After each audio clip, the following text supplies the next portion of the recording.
All right. I think I'm live. Let me take off these.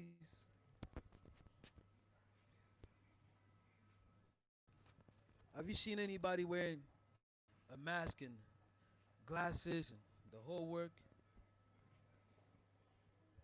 Um, as they doing that, wearing glasses, wearing a mask in this weather, the Hong Kong weather, it's hectic.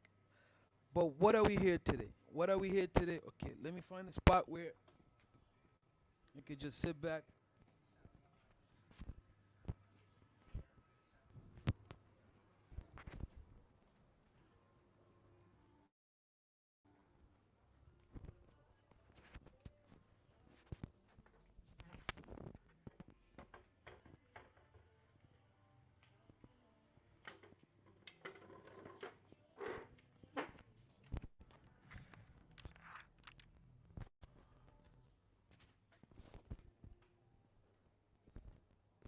Okay, let's do it like this. Basically, what we're here to do, I wanted to go back from the beginning, from the commencement. How I think that if somebody was to listen to this particular interview or this particular individual concerning Bitcoin or the blockchain in general, you'll be convinced, and at that time, you can say that, okay, I understand now. What is this whole Bitcoin thing? What is this whole blockchain? And so for me, I, the moment that I kind of got convinced that there's no way out, there's nothing else. This technology is here to stay. It's the moment where Andreas Antoniopoulos, sorry if I butcher that name, Andreas Antoniopoulos, when he was in front of the Canada Senate and explaining, answering questions from the Senate. And I'm pretty sure this is not a clown show. This is definitely a serious matter where the Senate is there wondering and asking questions concerning a particular thing to see if either they have to lock you up and send you to jail right away, or they got to sit back and analyze and realize that, okay, this guy's making sense. And for Andreas to be there with a messed up haircut, y'all seen Andreas' haircut. Like, listen, I'm speaking from a barber standpoint.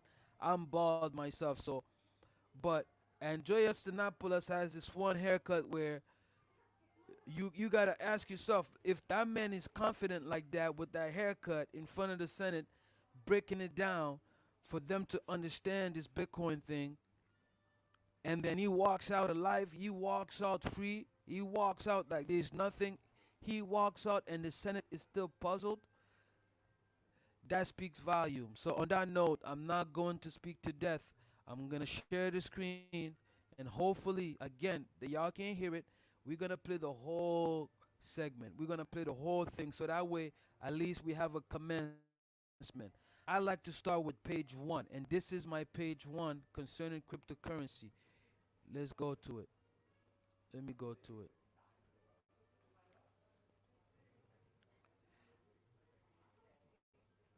Bitcoin. I guess we're trying to understand again, not I guess, I know that we're trying to understand what is blockchain, what is this Bitcoin thing. Even though now it appears that a lot of us know what it is, but again, I want to get back to the commencement, to chapter one, so that we can fully get an idea where we're going with this. Because once we start branching out and forking here and there, we get confused. Now you have people calling people saying, listen, I got 50 Bitcoin. I'll sell it to you for this amount of money. As if this is how it works. That's why a lot of people are getting scammed.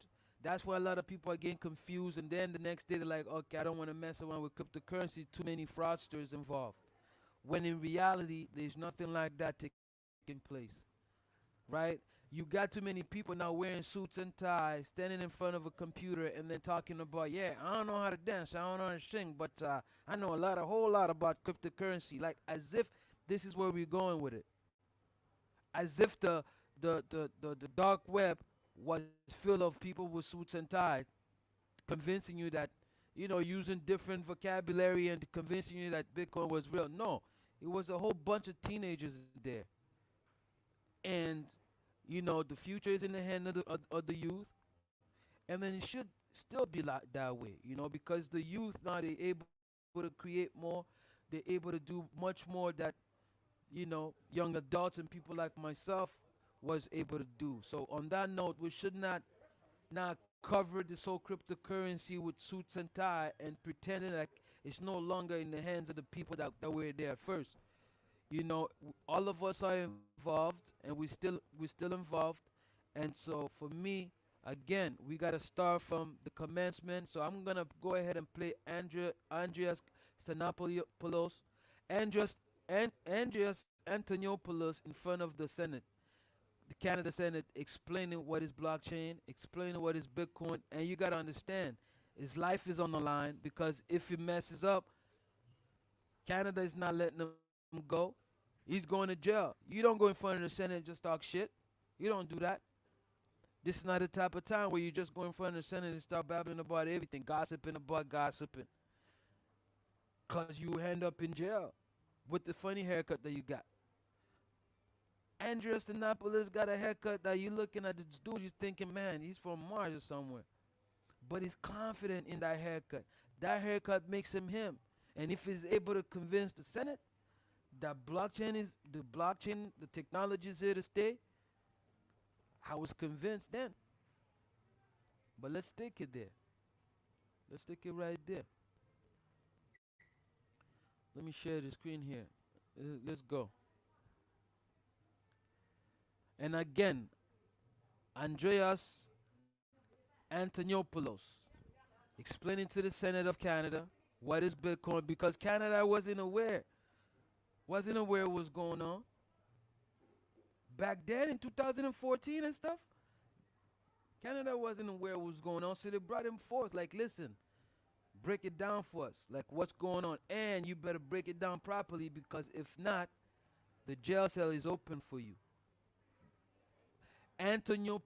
My man Andreas Antoniopoulos stepped in there, sat down with the haircut that he had, confident, broke it down, and left a free man. I stood up by myself and applauded my man. So from then on, then you start to do your own research on the blockchain and trying to see and convince yourself that you must put your money in it. So those that did that, some of us are laughing. Some of us lost some money in 2017 when everything got shut down. And then after that, that's when everybody found out about it. Then they started jumping back into it. And some made money with Bitcoin. Some didn't. Some made money when Ethereum came, promising to be faster than Bitcoin. As far as transactions are concerned, people jumped on the Ethereum, made money 5 years later, right? And now I've been talking about H bar, but y'all ain't hearing me. So let's go back to the commencement. Let's just go back to the commencement. Antonopoulos, considered to be the Bitcoin guru. Suggested to us by several previous witnesses, Mr. Antonopoulos is both an entrepreneur and author in the field of Bitcoin. He is a computer sciences graduate from University College London.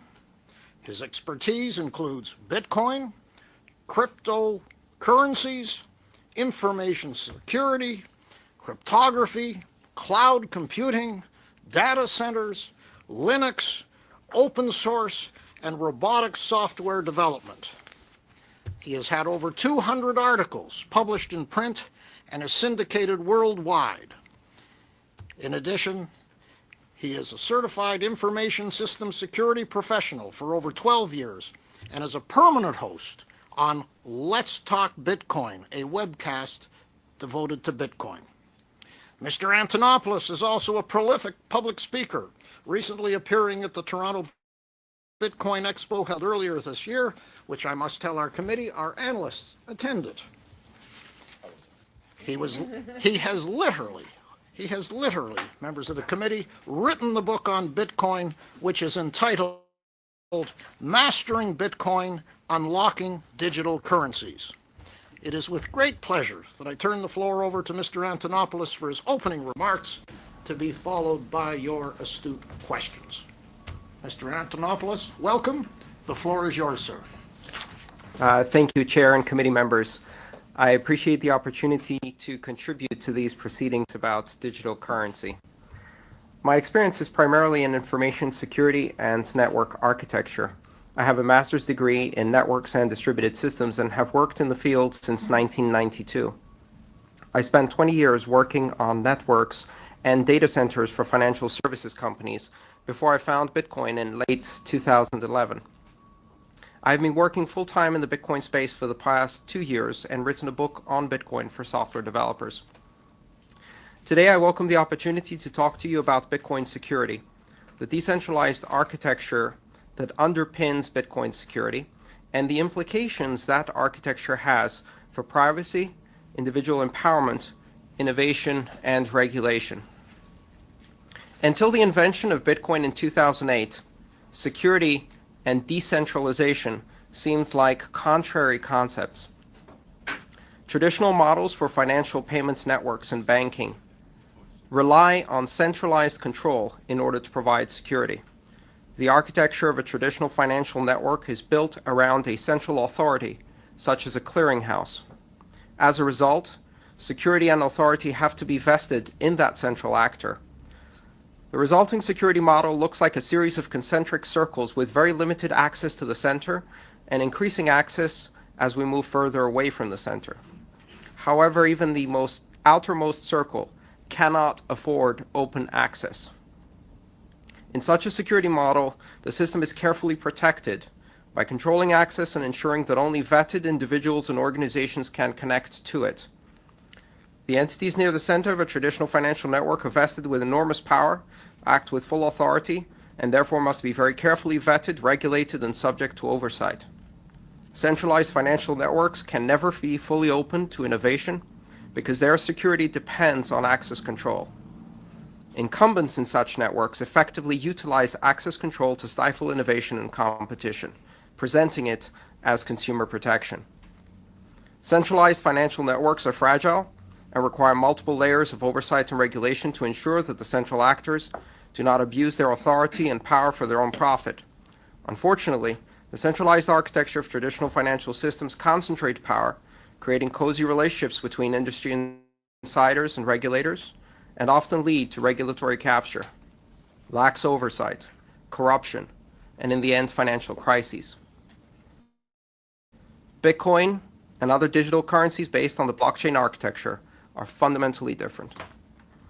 The security model of blockchain currencies is decentralized. There is no center to the network, no central authority, no concentration of power, and no actor in whom complete trust must be vested. Instead, the core security functions are put in the hands of the end users of the system. In this architecture, security is an emergent property of the collaboration of thousands of participants in the network, and not the function of a single authority. In addition to the differences in architecture, there are also fundamental differences in the nature of the payments themselves. Digital currencies like Bitcoin are much more like cash than bank accounts or credit cards. The transfer of value in Bitcoin is a push mechanism, not a pull mechanism, as is the case with credit cards, debit cards, and most other digital payments.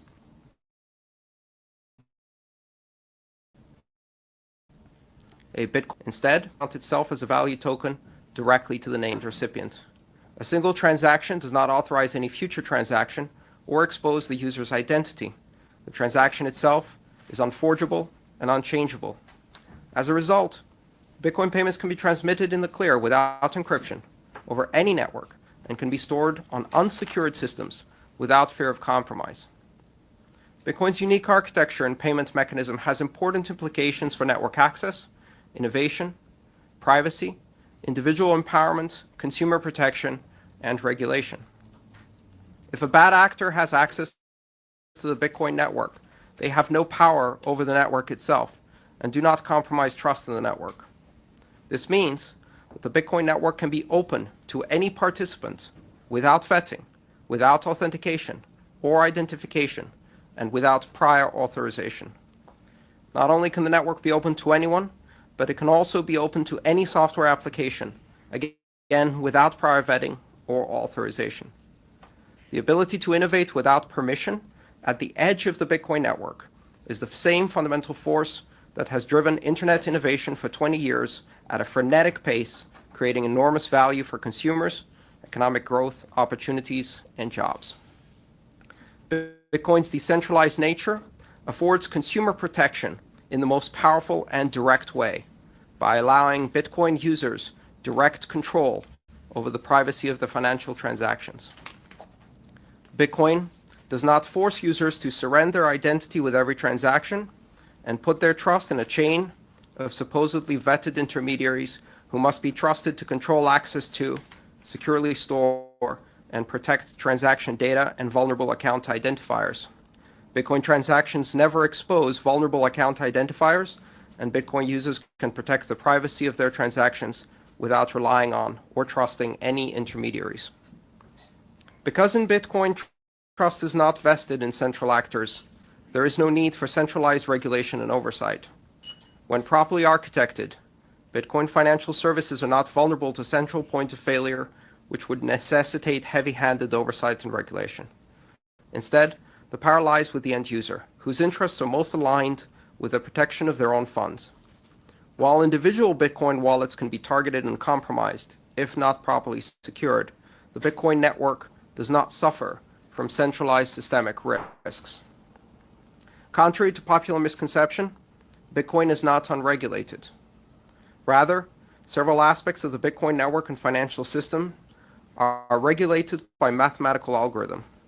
The algorithmic regulation in Bitcoin offers users predictable, objective, measurable outcomes, such as a predictable rate of currency issuance. These outcomes are not subject to the whims of centralized institutions or committees, which are both corruptible and often placed outside of democratic oversight. A Bitcoin user can predict the monetary supply 30 years from now, instead of hanging on the nuanced intonation of a single adjective by some high official of central banking who can dramatically change an entire country's monetary velocity a week hence. Bitcoin's decentralized architecture does not easily conform to the expectations and experiences of consumers or regulators because there has never been a large-scale, secure, decentralized network before. The combination of decentralization and security is the novelty at the heart of Bitcoin. In trying to understand consumer protection, oversight, audit, and regulation of Bitcoin, there is a risk that many will try to apply familiar models of the past to this new digital currency system. These models are all centralized and designed to provide regulation and oversight of centralized financial networks. Centralized solutions will be easier to understand and seem familiar. However, they are both inefficient and unsuitable for this new form of decentralized financial network. I urge you to resist the temptation to apply centralized solutions to this decentralized network. Centralizing Bitcoin will weaken its security, dull its innovative potential, remove its most disruptive yet also most promising features, and disempower its users while empowering incumbents. Consumer protection will not be achieved by removing Bitcoin's built-in privacy characteristics. Demanding user identifiers and adding access control mechanisms on top of the Bitcoin network, and then trusting those identifiers to a chain of intermediaries, will only replicate the failures of the past by introducing single points of failure into a network that has none. We cannot protect consumers by removing their ability to control their own privacy and then asking them to entrust it in the same intermediaries who have failed them so many times before. Most failures in Bitcoin security are the result of misguided attempts at centralization and removing control from the users. In the new decentralized financial network, we have the opportunity to invent new decentralized security mechanisms. Based upon innovations such as multi-signature escrow, smart contracts, hardware wallets, decentralized audit, and algorithmic proof of reserves. These are the new decentralized regulatory and security tools that are most appropriate for a decentralized digital currency. Thank you for the opportunity to address this committee. Well, thank you, Mr. Antonopoulos, for your opening remarks. They have clearly resonated, stimulated a number of questions. But before I turn it over to senators for questions, I thought I just might make an observation. In your remarks, you have told the committee that the decentralized security model of blockchain currencies is indeed secure, and that Bitcoin financial services are not vulnerable to central points of failure which would necessitate oversight and regulation. And as a result, as I hear you, you've come to the conclusion that this currency should be left hands-off by the government and other regulatory bodies, and I quote, "Centralizing Bitcoin will weaken its security." While listening very closely to your comments, I couldn't help but observe that you make absolutely no mention of illegal activity supporting a cryptocurrency like Bitcoin. And I was surprised that you make no mention of money laundering, terrorist financing, or other possible misuses from because of the anonymous and open nature of Bitcoin. I think you stated in your presentation that Bitcoin network can be open to any participant without vetting, without authentication or identification, and without prior authorization. I suspect that the misuse or the potential misuse of Bitcoin for nefarious purposes is very much a concern to Canadians as well as to this committee. Would you have any comments on that? And perhaps it may want to be picked up by some of the senators in their questions as well. Absolutely. I believe that there is a great misconception in the idea that Bitcoin use is anonymous or that the network itself is anonymous. On the contrary, the central public ledger allows any participant to observe all transactions that occur on the network. Now, those transactions are not always tied to a specific identity, but with the use of traditional law enforcement mechanisms, when an identity is attached to a specific transaction, that transaction can be followed throughout the network, and therefore the network does not afford more anonymity. In fact, it is easier to implement strong transparency and accountability features on the network than it is to achieve strong anonymity on the Bitcoin network. Furthermore, I think Bitcoin is not a very convenient network for such uses.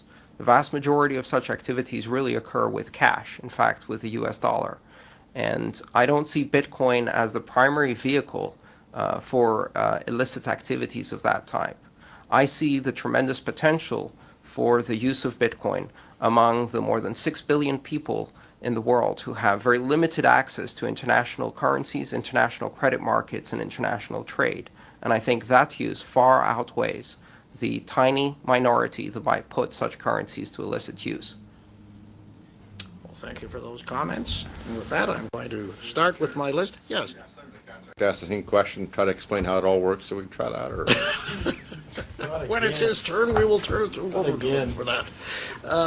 Senator Black, to be followed by Senator Campbell. What's he talking about? Thank you very much, Mr. Chairman, and thank you very much, Mr. Antonopoulos. Senator Mascot understands it. Perhaps he could. Senator Takacsik, please. Order. Thank you very much, Mr. Antonopoulos, for being here. I'm finding very real interest in what you have to say. Let me outline, first of all, what I'm hoping to come to understand from you. I'm interested in coming to learn what is needed to ensure that this innovation can continue to develop. So that's my premise, right or wrong. But I do, building on the chairman's initial comments, have a question or two for you.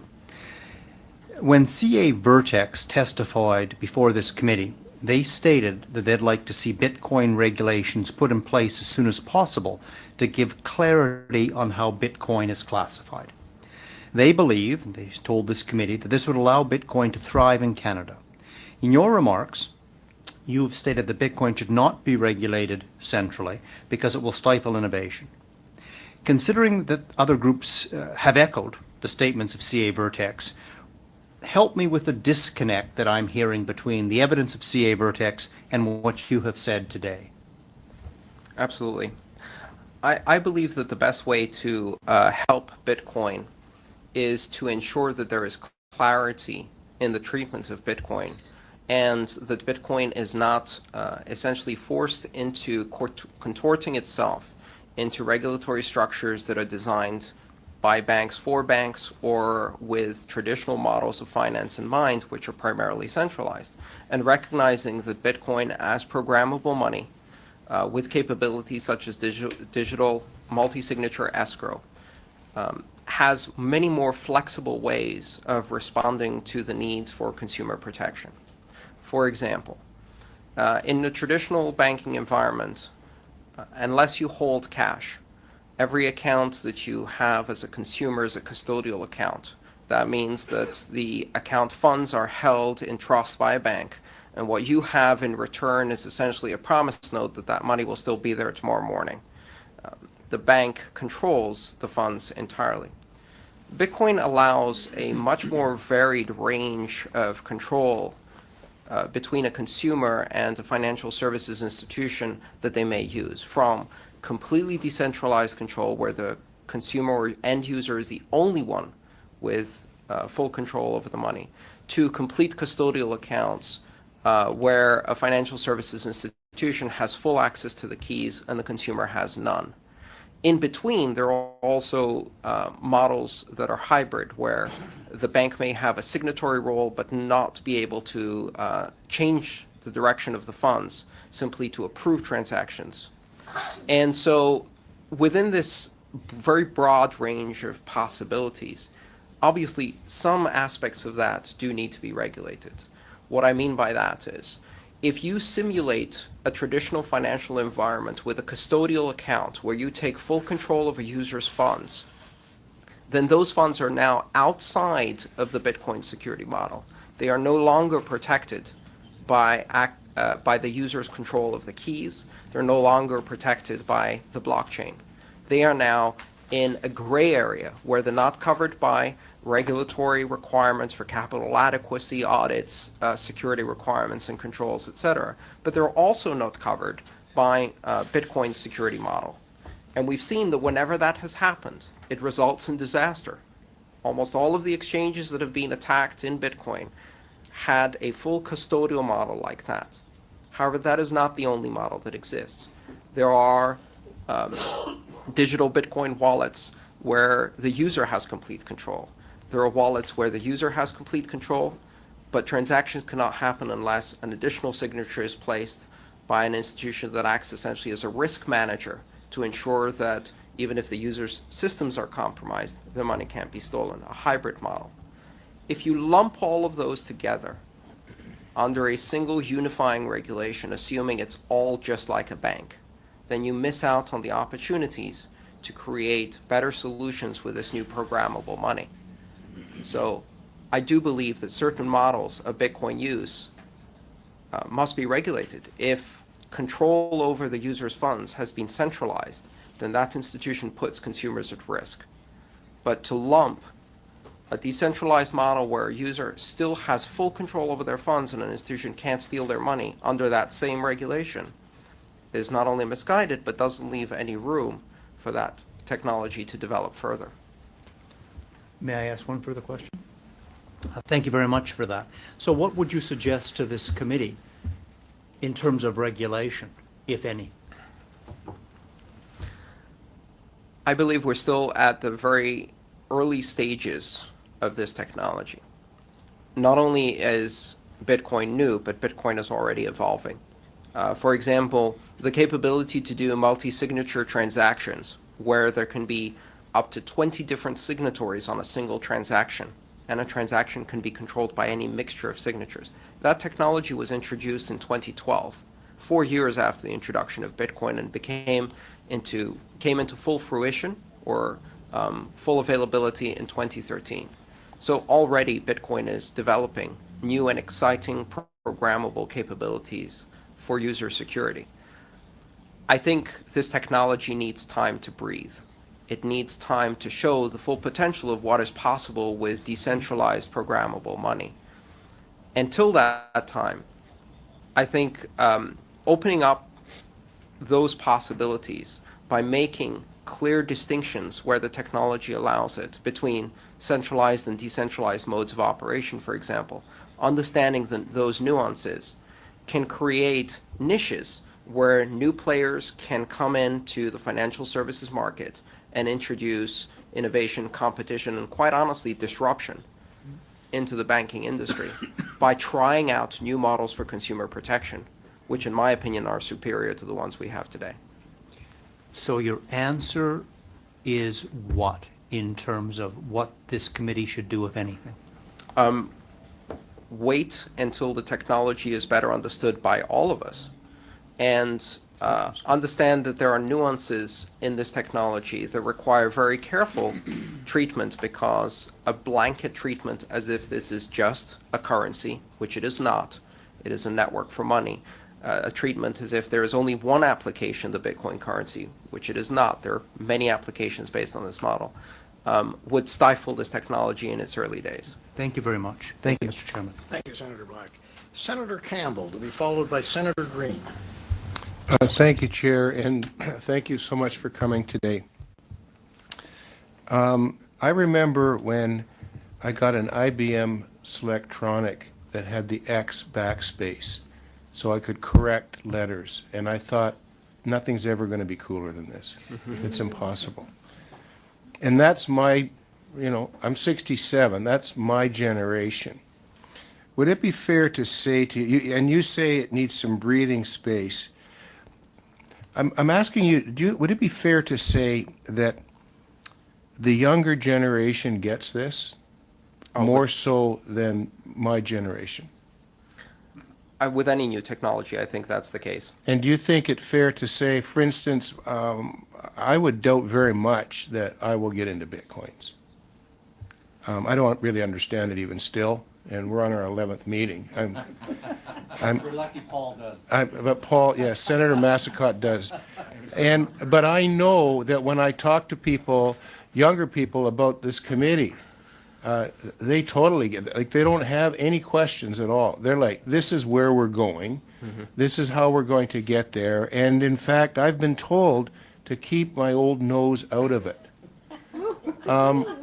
Because, and I think you explained it, how much time does it take to breathe for this? How long do you think that would be? I mean, how rapid is this going to come upon us? I would estimate that Bitcoin today is approximately in the same position that the internet was in 1992. And in 1992, when I used email, it required command line Unix skills typed into a mainframe, and it was very, very difficult. Yes. Approximately 10 years after that, it had already reached mainstream adoption among especially younger people. And almost exactly 20 years after that, my mother got her first iPad and was able to send her first email. It took some while until the technology went from something extremely esoteric that was only the purview of someone working in a computer science department, until my mother could do it with a swipe of her finger, and she's a self-acknowledged technophobe. And so it may take some time. What I can tell you for sure is I think this one's going to be about 3 times faster. And that's because we're not deploying physical infrastructure, and we already have the internet as a medium on which we can spread this technology. So I believe that within 8 years, we're going to see very mainstream applications that are going to be much easier to use and secure, that will allow consumers to use Bitcoin in a way that feels very comfortable. And at the moment, we're not there.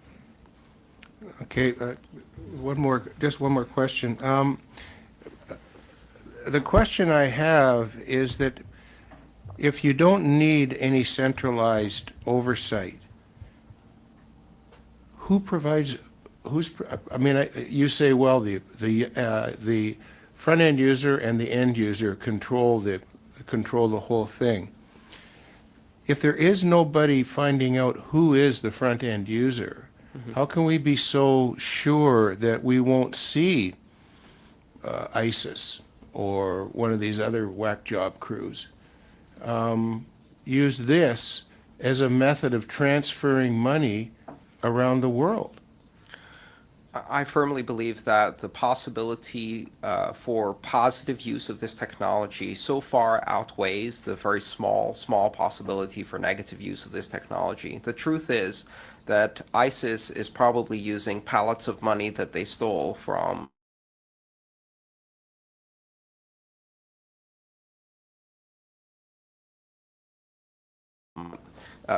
allies during their reign. It's really a matter of understanding that to limit a technology that has the possibility of economic inclusion to billions of people who do not have it today, in the same way that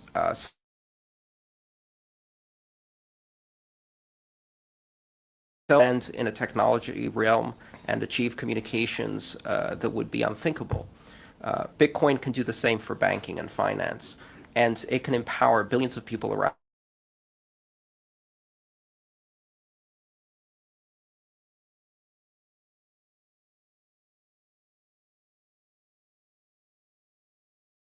in national credit access reflect society, and there will be a tiny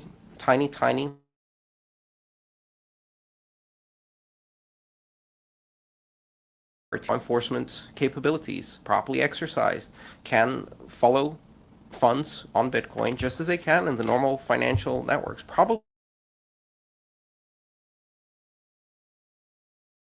Furthermore, I think Bitcoin is the most open and transparent of cryptocurrencies. There are already 500 others, and I believe that if Bitcoin is not given the opportunity to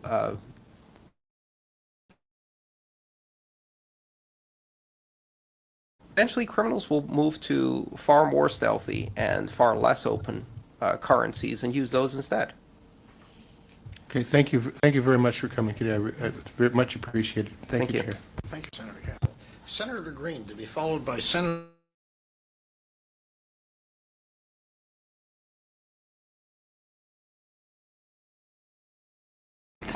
Looked at since I've been a member of the committee, and I'm just was reading your paper. The idea that occurred to me was that, and I want you to comment on it, is that Bitcoin and related currencies is not hackable because there is a nothing to hack. Is that a and I wonder if it is, if you could explain that in very simple terms, because I imagine there are a lot of people watching this. Individual Bitcoin wallets, my wallet, can be hacked. And in fact, we see examples of that. The system as a whole cannot be hacked. And the reason I say that with confidence is because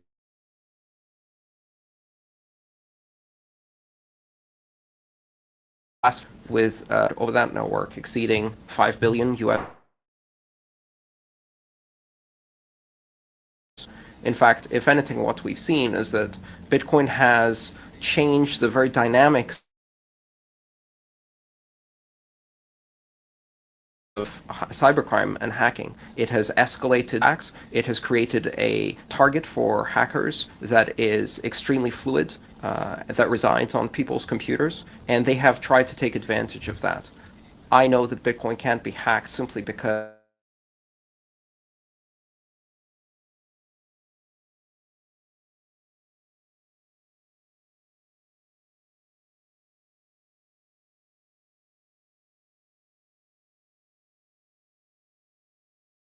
trying non-stop for the past timeline as with the internet.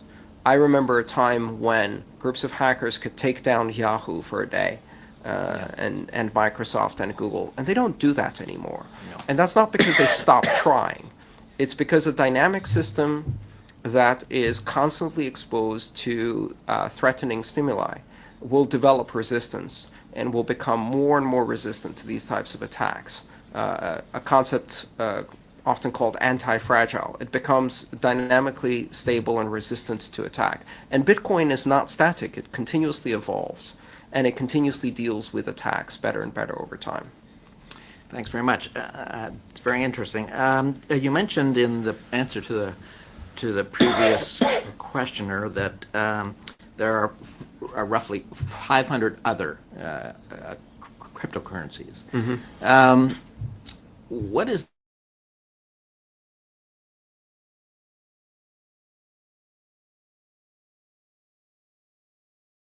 are there copycats? I would say for the most part there are copycats. my personal opinion is that the allocation of cryptocurrencies in terms of market size, adoption, users, etc., follows a long tail or power law curve, where the vast majority is concentrated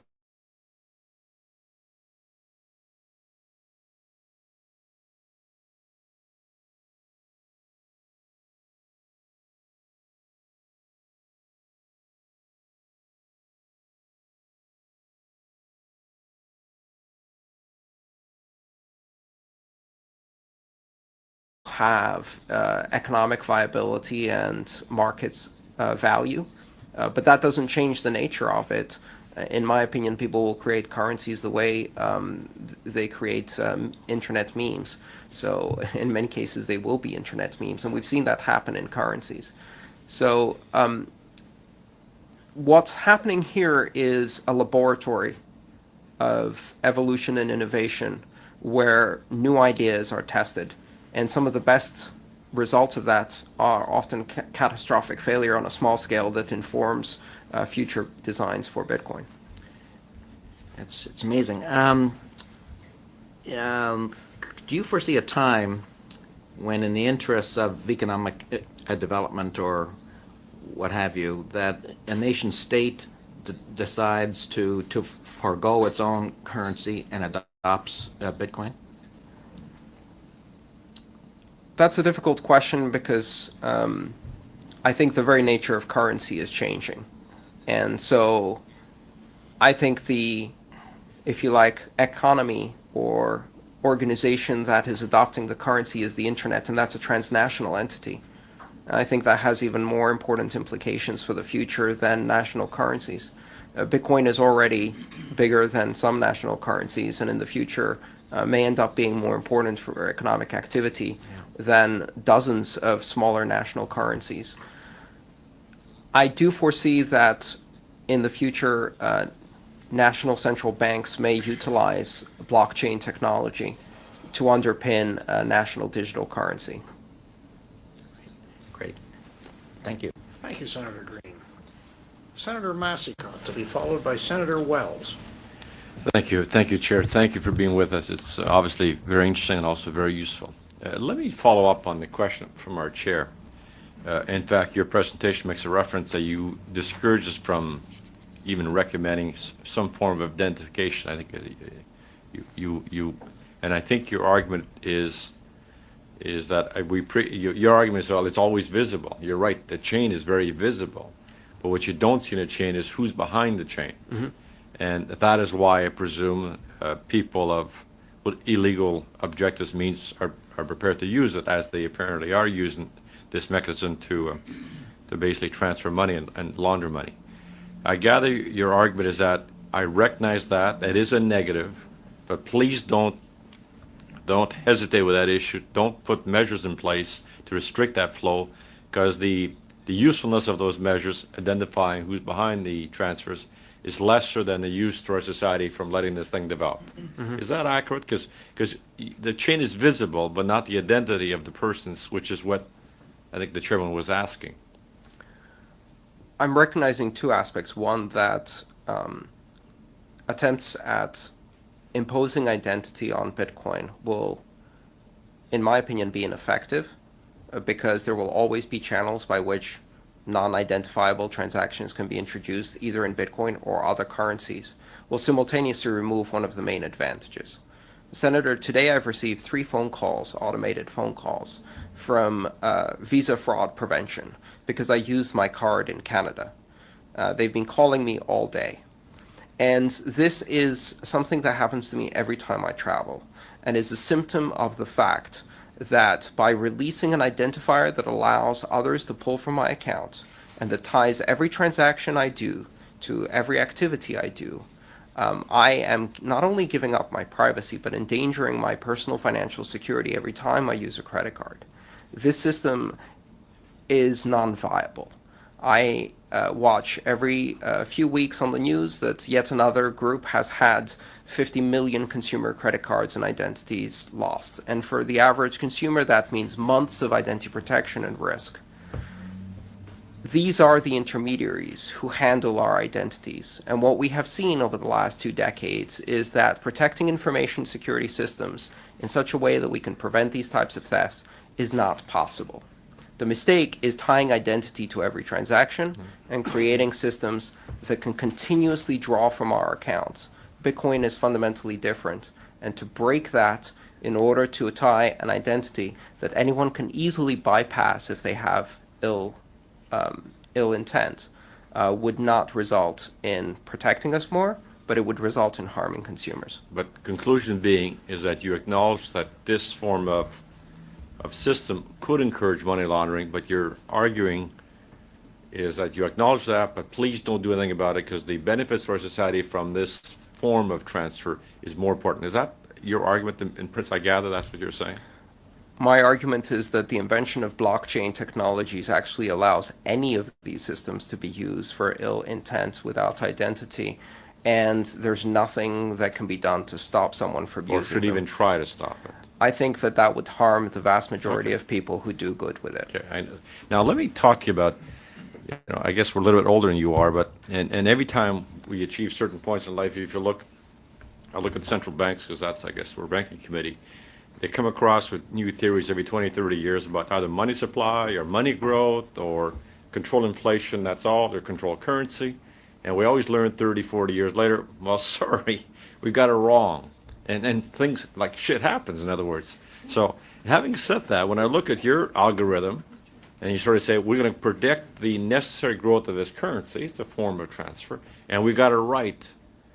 But I highly suspect 20, 30 years from now, I said, well, you didn't get it right.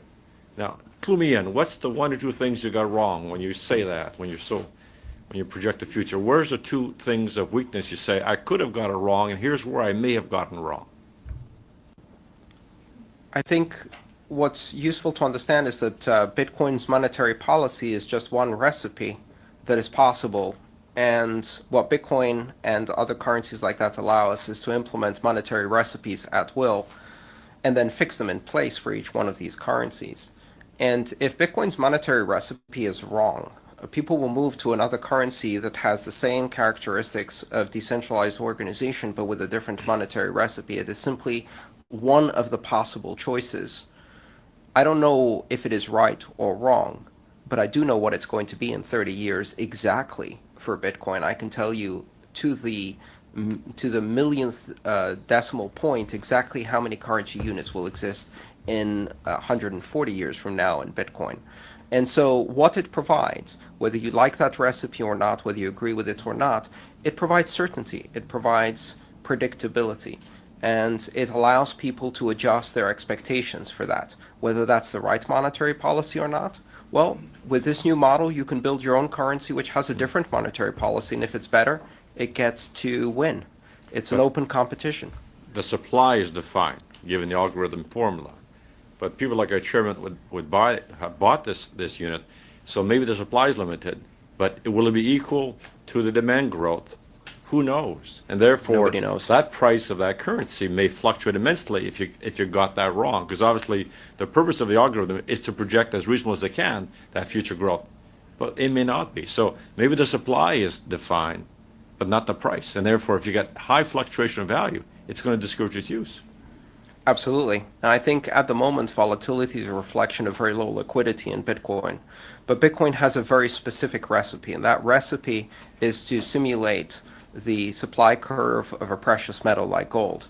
And that is a very specific monetary theory. Now, if there is a different monetary theory, you can build a different currency using blockchain technology. You could even build a blockchain technology currency where monetary supply is defined by a committee of 12 central bankers, and then invite users to adopt that. It would still be more transparent than our current system of money.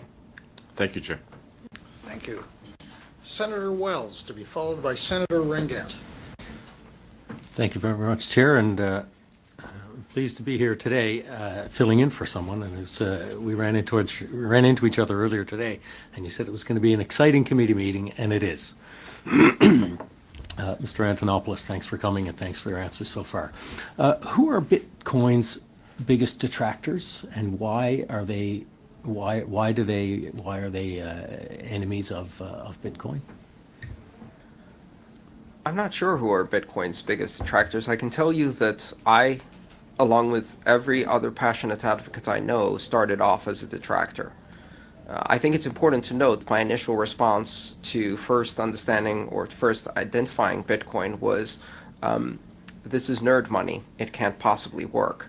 In fact, when Satoshi Nakamoto invented Bitcoin and announced it on the crypto mailing list, everyone around him responded in pretty much the same way.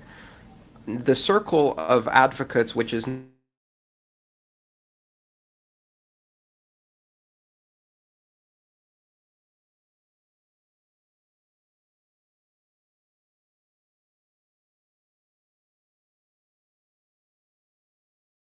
millions, is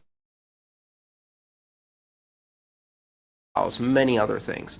And that literally blew my mind. And then I understood this was much bigger. So we all started out as skeptics. I don't know if all the skeptics become advocates over time, but I do see that most people who look at Bitcoin carefully very quickly understand that there's a lot more than meets the eye to this. So, what would be Bitcoin's biggest threat to growth? Would it be having people overcome fear of their unknowns? Would it be the security aspect, the level of technology available, or the individual nodes that might not have the security that the whole system has? I think there are some very significant security problems related to the ownership and control of Bitcoin keys and Bitcoin wallets for the end user. The simple truth is that we've been doing information security for a handful of decades. And as an industry, that industry is not very effective at doing it, whether that's trying to protect credit card numbers or Bitcoin for the end user. The nice thing about Bitcoin is that that risk is compartmentalized so that there is no systemic risk. Over time, I think we're going to see the development of more secure mechanisms like hardware wallets, such as the ones that are beginning to appear in the market today. And so for every problem I see in Bitcoin, as an entrepreneur, I simultaneously see a tremendous opportunity. I think if you go back and look at the history of disruptive technologies like this, in 1994, there were dozens and dozens of articles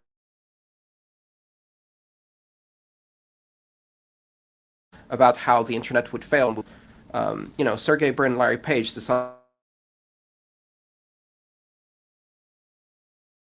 an opportunity, not a problem. I think with is possibly a very innovative new financial industry that can offer solutions. Okay, thank you. I have one more question, Chair, if I may. So, of the millions of users of Bitcoin currently, who would constitute the biggest user group? International financial transactions, or what? Like, who's the biggest user now, or the one with the highest plurality? Well, honestly, I think there are a few statistical surveys that provide some insight into that. I'm not sure about the exact numbers. I think the most common use for Bitcoin is charitable giving, donations, and tipping. And I would say probably the demographic at the moment is very similar to the early internet, which is a very narrow demographic of technology professionals. There's a lot of nerds in this space. I can say that for sure. But it just follows the same path as any other technology. It's becoming more and more broadly appealing to a broader demographic over time. For me, the most interesting thing is not what Bitcoin can do for Western developed countries, because we have fairly sophisticated banking systems. I am fascinated by the idea of being able to deploy Bitcoin on a Nokia feature phone in Kenya, in Lagos, Nigeria, and bringing online to a global economy people who have never had access to financial services with international credit, and who could now be connected to everyone else in the world on an equal footing. That is very exciting to me, and I think that's where the greatest need lies that Bitcoin can fulfill. Okay, thank you. Thank you, Chair. Thank you, Senator Wells. Senator Ringett, to be followed by Senator Meredith. Thank you, Chair. Most impressive. And I guess when you started out, but spent 20 years working on networks and data centers for financial services company, all of a sudden I say, they must be in dire need to hire you back. So. He's not for sale. No, but with all the knowledge that you have gathered about cryptocurrency, what would be your guesstimate to develop and create a similar cryptocurrency? I'm not sure I understand the question. Well, you know, there's, as you said, there's like 500 different currency on the networks. What would be the cost to develop and create a similar cryptocurrency as Bitcoin? Well, every day somebody decides that Bitcoin isn't the correct answer, and they have a better one, and they go ahead and choose to try and build a better cryptocurrency. The thing that blockchain technology has done is it's taken the very natural inclination of people to create currency as a form of language, as a form of expression of value, which exists in every society, whether it's from prehistoric times with beads and feathers to modern times with company money, company scrip, and all the forms of currency that existed before federal, nationalized, monopoly money. That possibility of not only creating a currency, but that currency being instantly, from its creation, global, secure, fast, predictable, and transparent. That capability means that now a 10-year-old can create a currency, and that currency can be as secure as the currency created by a monarch, a few centuries ago. So just like the internet brought desktop publishing and communications into the hands of individuals and enabled a capability that previously was the purview only of those who had football field-sized printing presses, the blockchain technology has democratized access to currency creation. And as a result, anyone with the impulse to create currency for reasons serious to reasons that are completely trivial can now do so. And that currency is instantaneously global, secure, and unforgeable. So, And without cost. and without cost. In fact, you can go onto a website and create the Ringgit coin today Love that. for a fifth of a tenth of a Bitcoin, and for a very small amount in any case, and very soon that will be free. And I do anticipate that you will see coins created by children, by performers, by entertainers, by football teams, and most of these will only have entertainment effect or entertainment value, but some of them will surprise us and cross into the realm of economic value. So it changes the fundamental relationship between individuals and the use of currency as a form of expression. Second question, and I have okay. You said while individual Bitcoin wallets can be targeted and compromised, if not properly secure, how can one properly secure its Bitcoin wallet? With great difficulty right now and great technical skill, which is one of the issues that needs to be addressed over the next many years in order to make Bitcoin more accessible to mainstream users. Right now, it's difficult to do so because our computer systems are not designed to secure money that has taken pure digital form and resides on, say, your iPhone or your desktop computer. For experts and specialists, there are new devices that come out, for example, wallets that are completely embedded in hardware, small devices that you plug into your computer where all of the Bitcoin keys are held only on that device. I actually print out my Bitcoin keys on paper, and I put them in a fireproof safe. And I store a second copy in a bank safe deposit box, which is ironic because I'm securing my Bitcoin by putting it in the vault of a bank. But that making it physical actually allows me to impart the greatest form of security that I know how to use, because physical security is something that we're familiar with. Information security is actually being accelerated because of Bitcoin, and a lot of innovation is happening in that space, which is very exciting. Okay. Third question.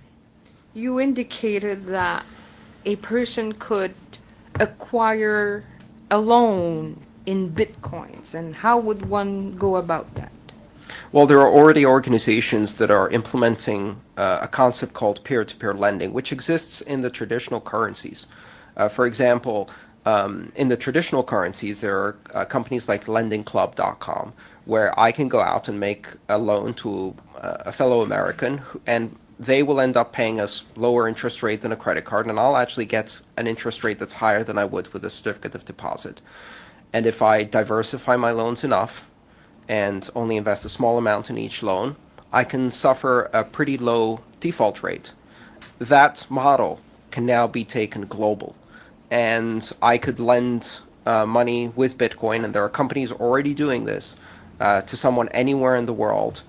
And in fact, in that case, I would invest perhaps in 2,000-3,000 different loans, so that default on one loan wouldn't affect my entire amount, and diversify my risk that way. This has tremendous implications for worldwide credit, because it not only allows people in the developing world to source credit, but it also allows people in the developed world to invest their money directly Yes. with Instead the of paying borrowers, yeah. without intermediaries, at much lower cost. Well, And it's already Yeah, happening. but you have an intermediary. I- You have this organization that, kinds of directs what you're prepared to loan and the people that are wanting to acquire a loan. So you have this. Today we do. Yeah.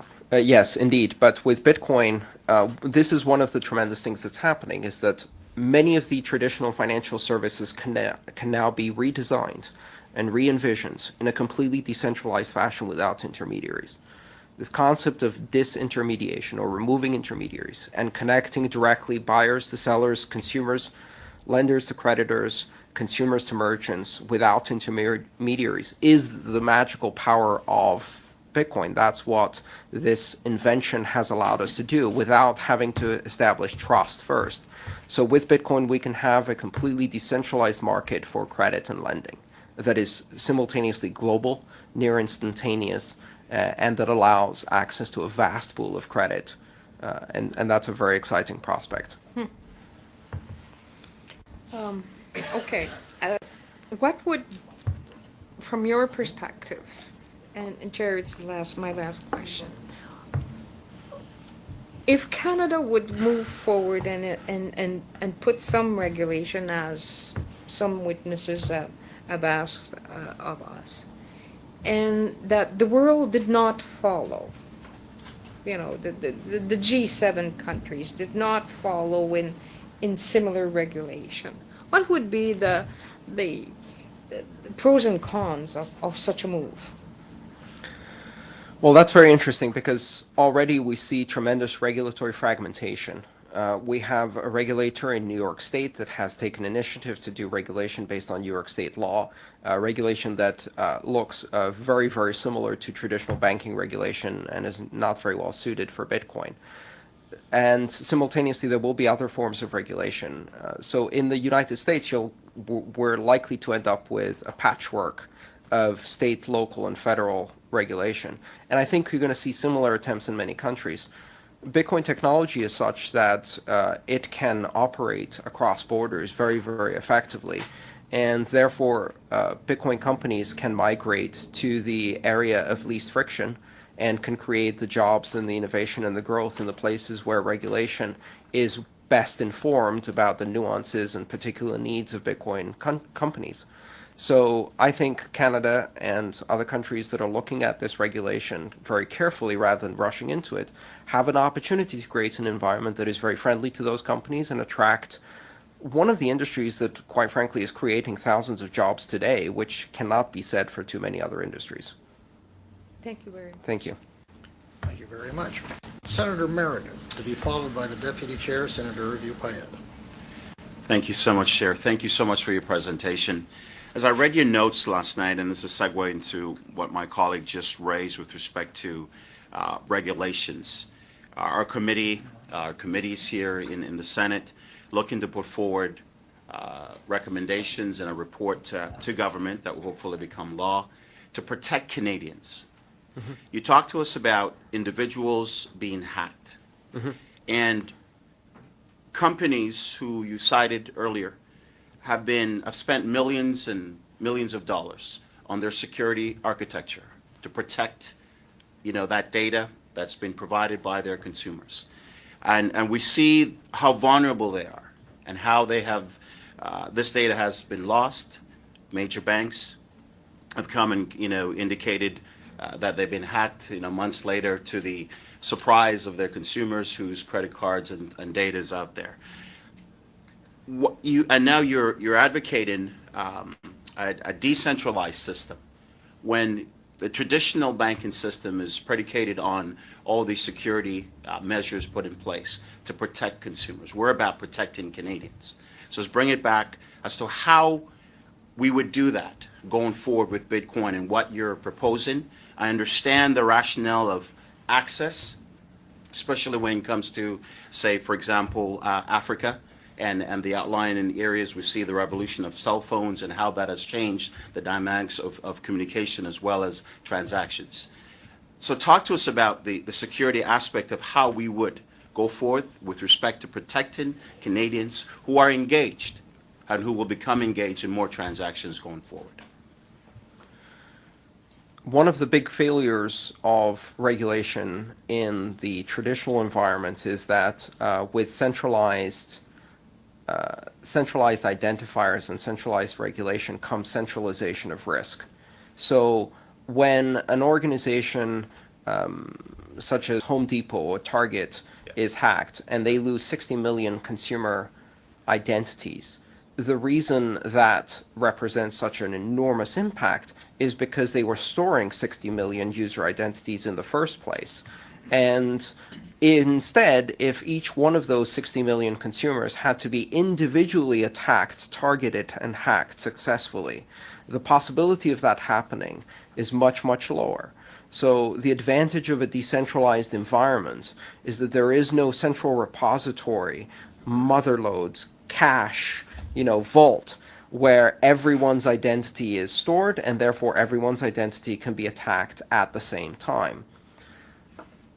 Bitcoin proposes a different model where the risk and the control are pushed out and put in the hands of the users. And the result of that is that it makes a system that is much more resilient to systemic risk. However, that means that the user themselves have enormous power, and with that they have enormous responsibility.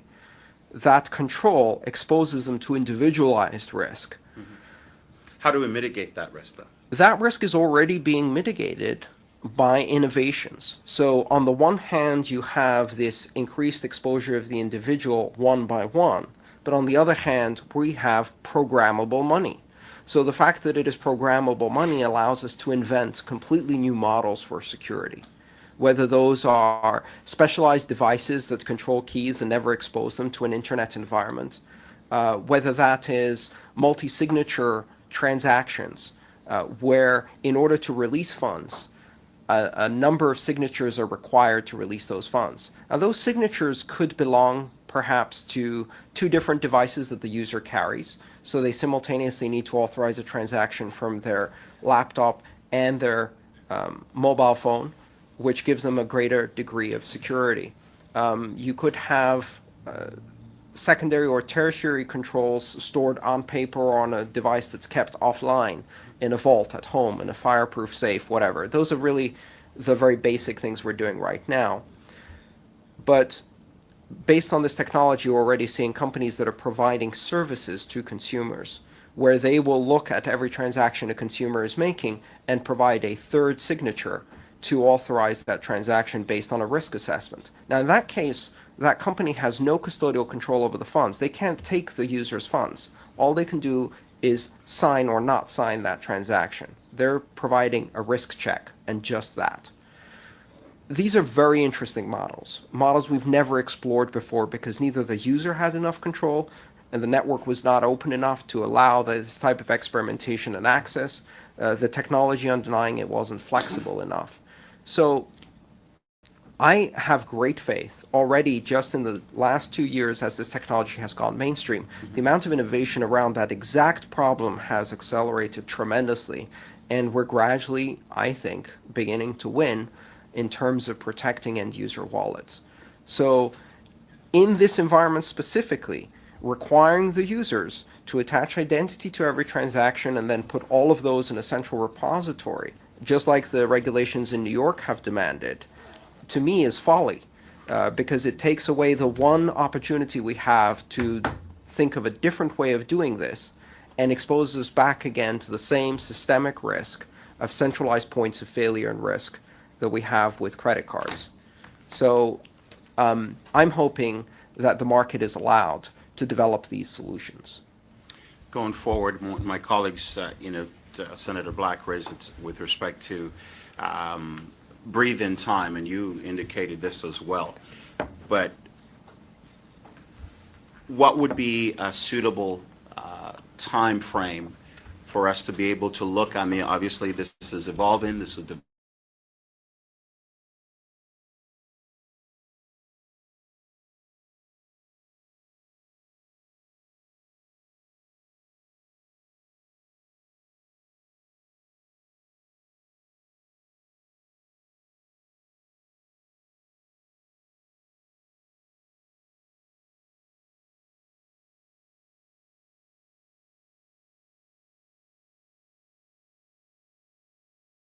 I think that if we look at the experience with the internet, the opportunity for the internet to develop its own models for self-regulation was extremely effective because it delivered a lot of good to a lot of people.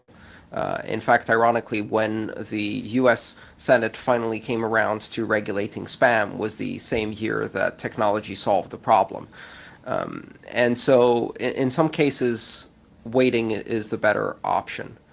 I don't think there's a major problem with consumer access to Bitcoin at the moment in terms of the risk that it poses to consumers. However, there are particular areas where I believe your committee could offer clarity.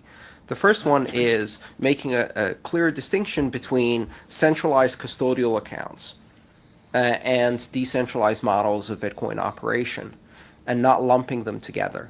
Centralized custodial accounts are dangerous to consumers. They expose consumers to the exact same risk of a centralized financial institution, only in this particular case there is zero oversight or control over these institutions because they operate outside of the banking environment.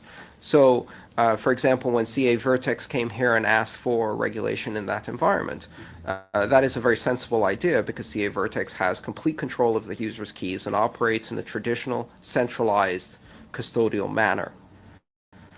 However, I think leaving opportunities for the development of decentralized solutions and recognizing that those are neither subject to the same risks for consumers, nor do they need or can use effectively the same types of regulation as custodial accounts, would open up a lot of possibility for innovation in that space.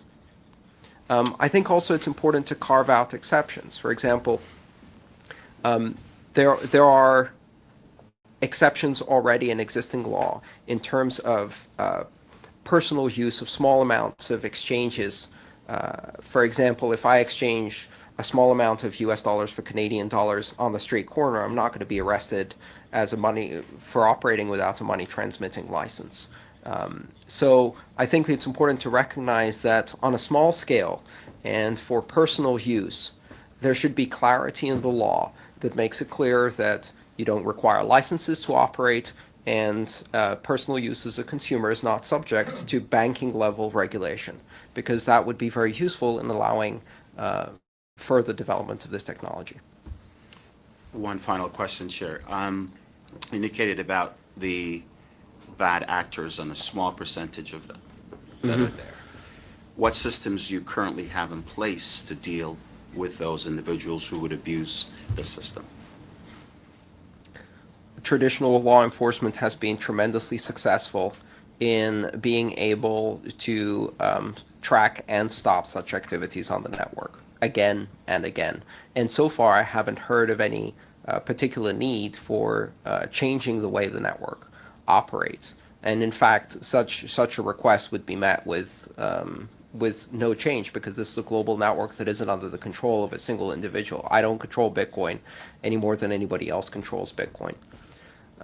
So the network itself provides a level of transparency that law enforcement can use. Thank you. Thanks, Chair. Thank you so much. Deputy Chair of the Committee, Senator Hervieux-Payette, to be followed by Senator Detractors. Merci, si vous permettez, compte tenu que... Thank you. In view of the fact that I haven't, no one has spoken in French so far, I'll be putting my questions in French. Can you tell me whether there are countries at the present time that recognize and supervise the Bitcoins?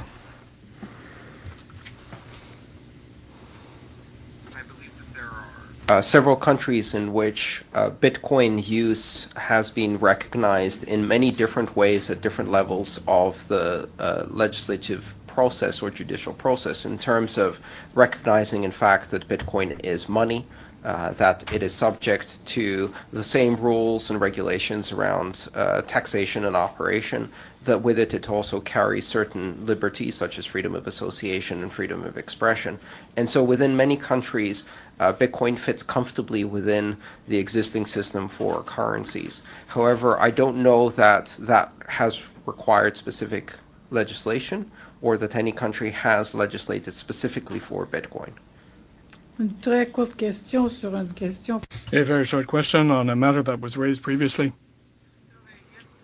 If Senator Ringuette were to issue a Ringuette coin this week, and if our chair had his Bitcoin for a number of months already, I'd like to know what the value of one in relation to the other would be.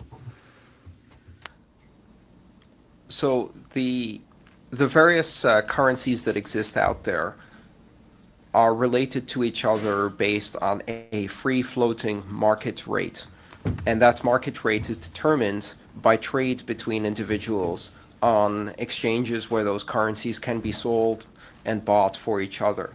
This is exactly the same mechanism with which the exchange rate between the Canadian dollar and the US dollar is determined, or between any currency in the modern world. So all of these currencies have a free-floating market value. I would argue that with that, if there is very low liquidity in that market, it will be very difficult to establish a price that is representative of the value of that currency, and price discovery will be difficult and in fact will lead to very, very large volatility. As Bitcoin and other currencies get larger, the volatility decreases.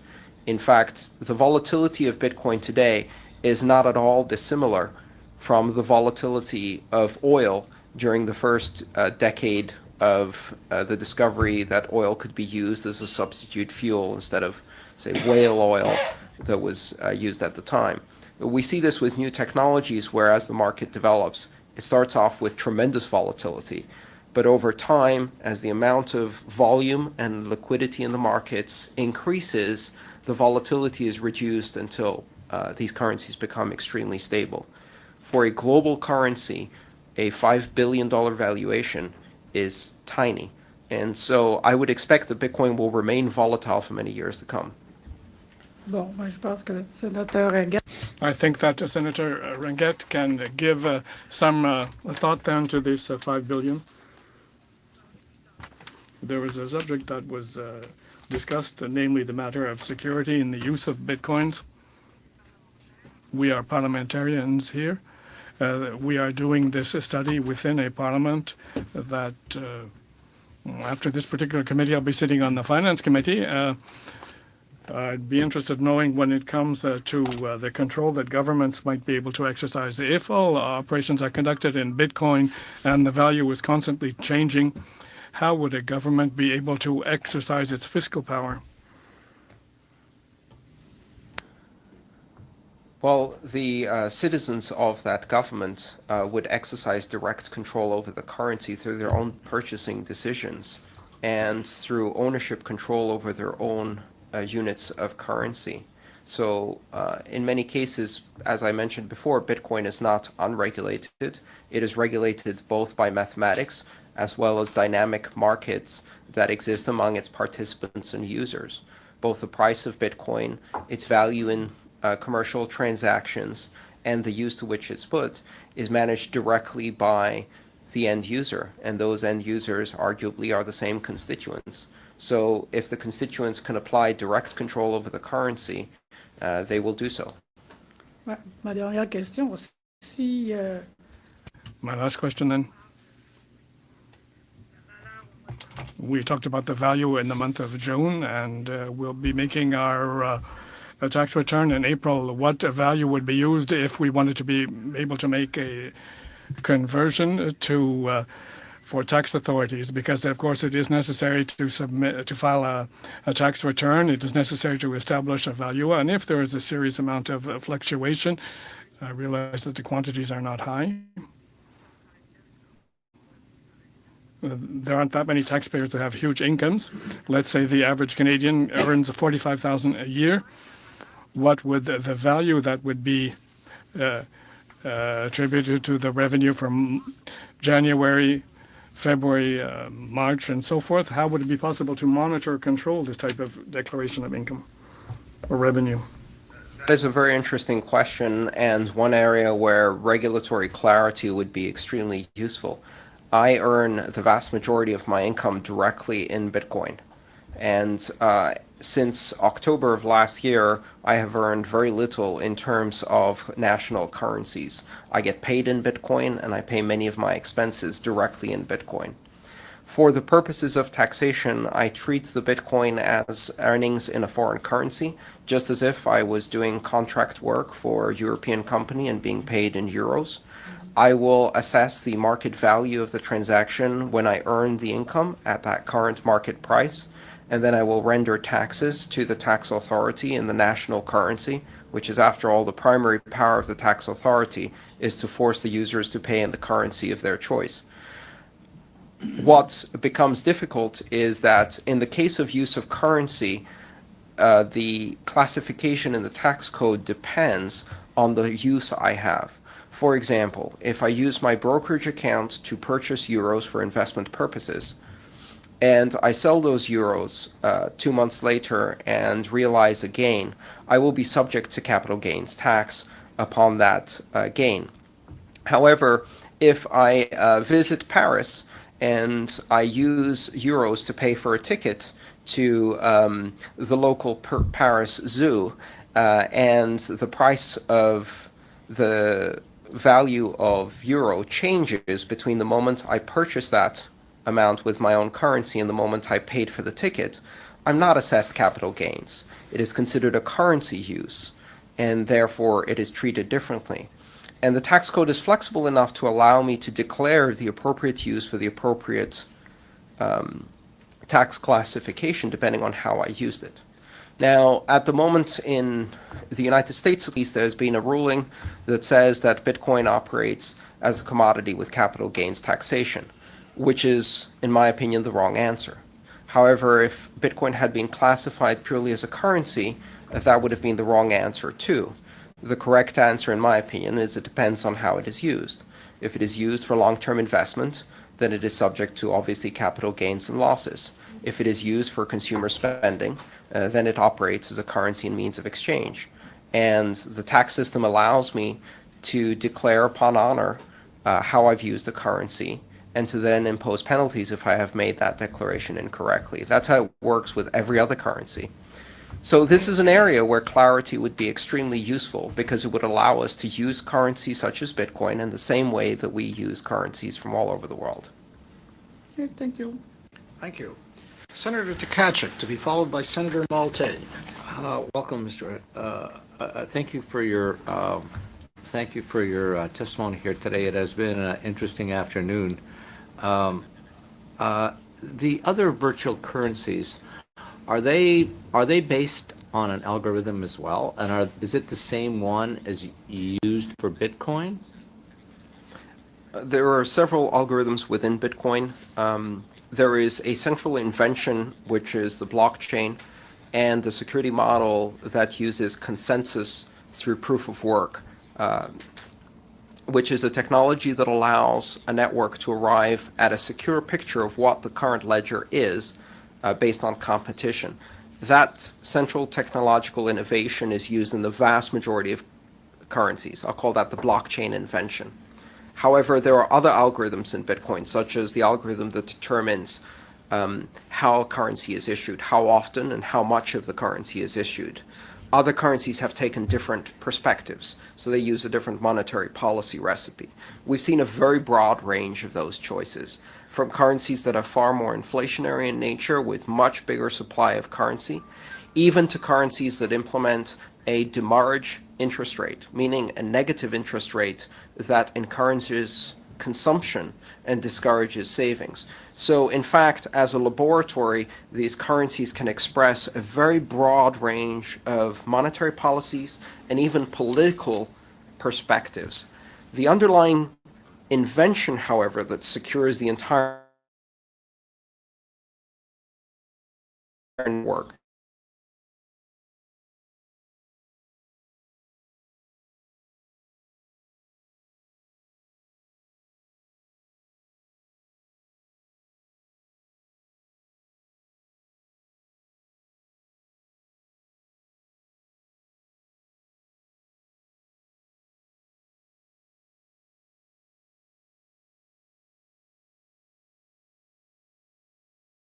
the same across all the currencies.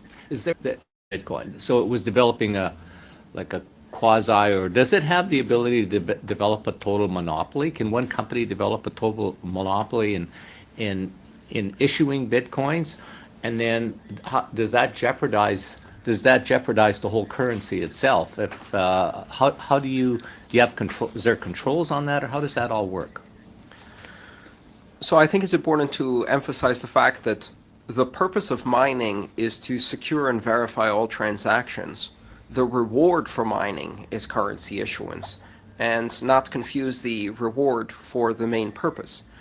Mining is rewarded with currency issuance for securing the network, and the reward acts as an incentive to ensure that the network remains secure.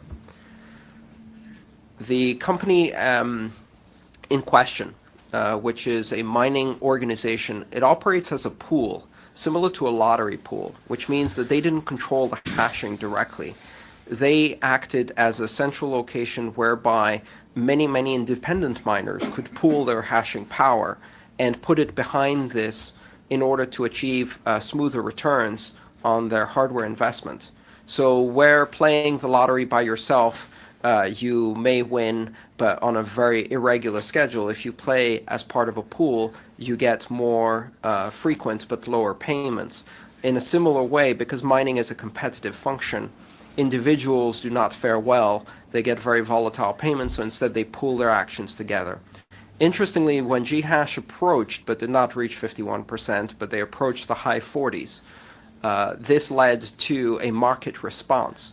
And the market response was such that individual miners, recognizing the potential risk to the reputation, at least, of the network, although I don't believe it was a serious technical risk, withdrew their mining capacity from that pool operator and redirected it to other pool operators. Shortly thereafter, Ghash.io had their cumulative mining power drop to, at the moment, being slightly below 30% of the total power of the network, which provides a very good level of protection against individualized attacks, because that's a very big amount, but at the same time it's not big enough to provide a monopoly.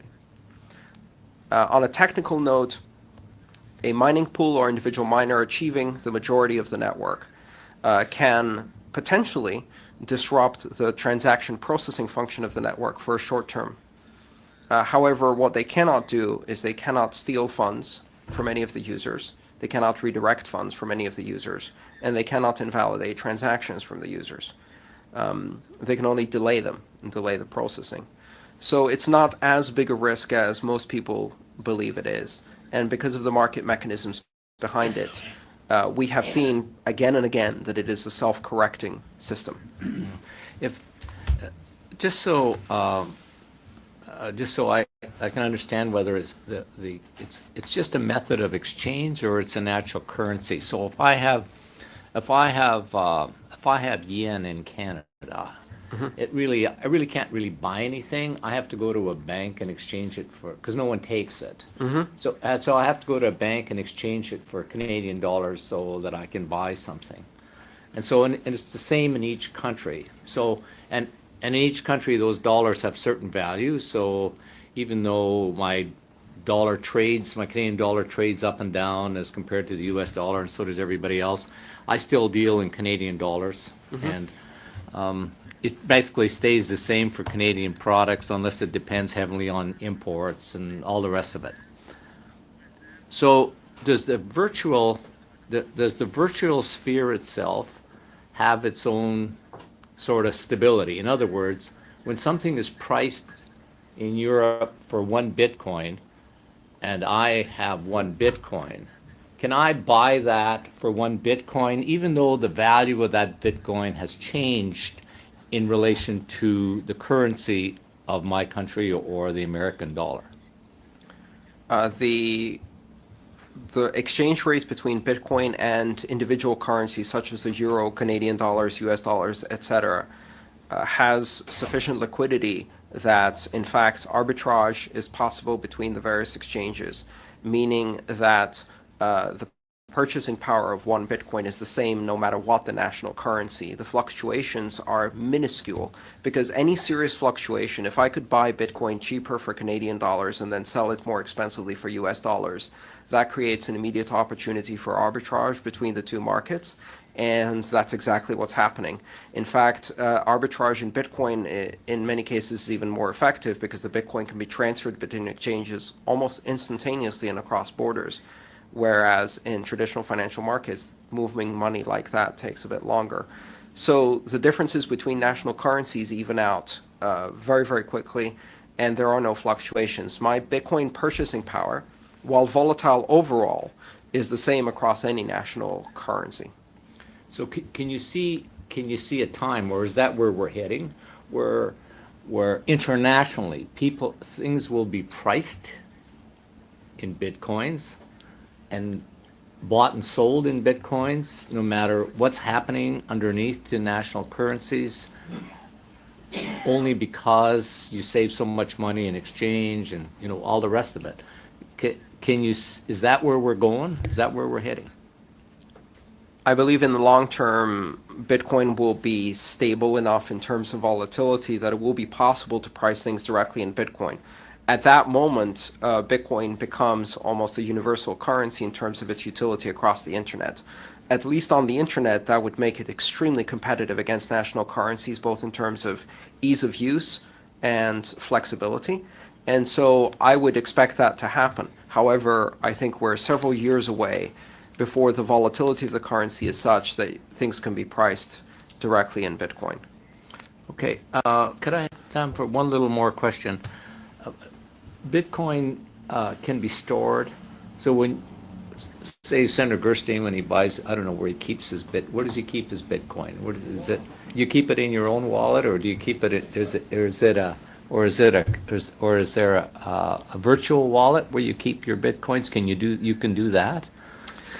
So this may be a tiny bit too technical, but I'll provide you with some insight anyway, which is that the Bitcoin are actually not stored by individuals. They're stored on the network, on the public ledger. So the public ledger knows who has all the Bitcoin. What Senator Gerstein has is the keys which allow him to sign for transactions, essentially signatory control over those funds. He unlocks it. To unlock them. How you store the keys depends. There are many ways to store the keys. Effectively, they're just numbers. So for my protection, I actually print those out on pieces of paper and put them in a physical medium. I also have keys that control smaller amounts of Bitcoin, kind of spending change, if you like, on my mobile phone. I have some on my desktop, and I also have some on hardware devices that I'm trying out. But the vast majority I keep printed out on physical copies because it's more secure. Those can't be hacked. You actually need to break into my house. As you know, companies will do, or businesses do, so many multiple transactions. They may do thousands, millions a day for all I know. Can Bitcoins adapt to that? Can you pay payroll of 1,000 people or 500 people or 200 people easily with Bitcoins and do the deductions and all the rest of it or is it an Not only issue? can you do that, People are doing it. but a medium-skilled programmer can do that in a few hundred lines of a programming language like Python, accessing the entire financial network and instructing it to do that. which is fascinating. But not only that, but they could do that with transactions to 1,000 people living in 100 different countries, which is almost impossible to do with today's money. So if you try to do payroll, and there are many companies in the technology space. For example, Google pays tens of thousands of affiliate companies for advertising revenue, and the cost to them to paying these companies for that revenue across the world is enormous. So the possibility of automating that and using a single currency for electronic payments, it can be done. It can be done extremely fast. It can be done extremely efficiently, and it can be done globally. I like it. Cheaply, too. I like And it. very cheaply. Senator Malte, please. Merci, Monsieur. Thank you, Mr. Chairman. First of all, a short question, comment and some questions. I agree with my colleague, Senator Campbell, when he says that people of a certain age might have some trouble trying this out. We did have a machine and a chair, generously bought $100 worth of Bitcoins. He never told us about it. I don't know what has become of it. I don't know whether there's been a loss, but of course, that's not your problem. You said that a user of a Bitcoin might be able to predict what the monetary supply might be in the future. If a user of a Bitcoin, for example, such as a chair, is able to predict what the monetary supply in 30 years from now, it seems to me that the Minister of Finance should probably have made use of this for the next 5 years or whatever. It seems to me that you are certainly, if you're able to tell what the money supply will be in 30 years, then this is very useful knowledge.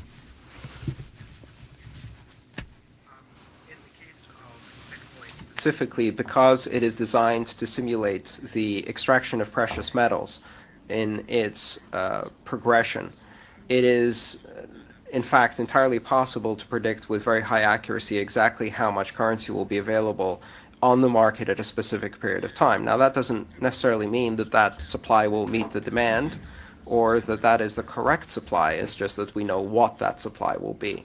I would argue that today we can predict to a very high degree of accuracy what the supply of gold will be over the next year, because it has now been extracted at a very predictable rate. So similarly with Bitcoin. On that particular point, I think that any insurance company actuary, when they establish an annuity over a period of 30 years, for example, are able to make a good prediction for the figures that will probably turn out to be quite realistic. So they don't need a Bitcoin in order to make to establish what the money supply will be in 30 years. They're able to make an extrapolation. It's a very simple mathematic formula, and this can be done by an actuary. But there's a question that I find quite puzzling. Do you think that the Bitcoin system it would duplicate the present banking system?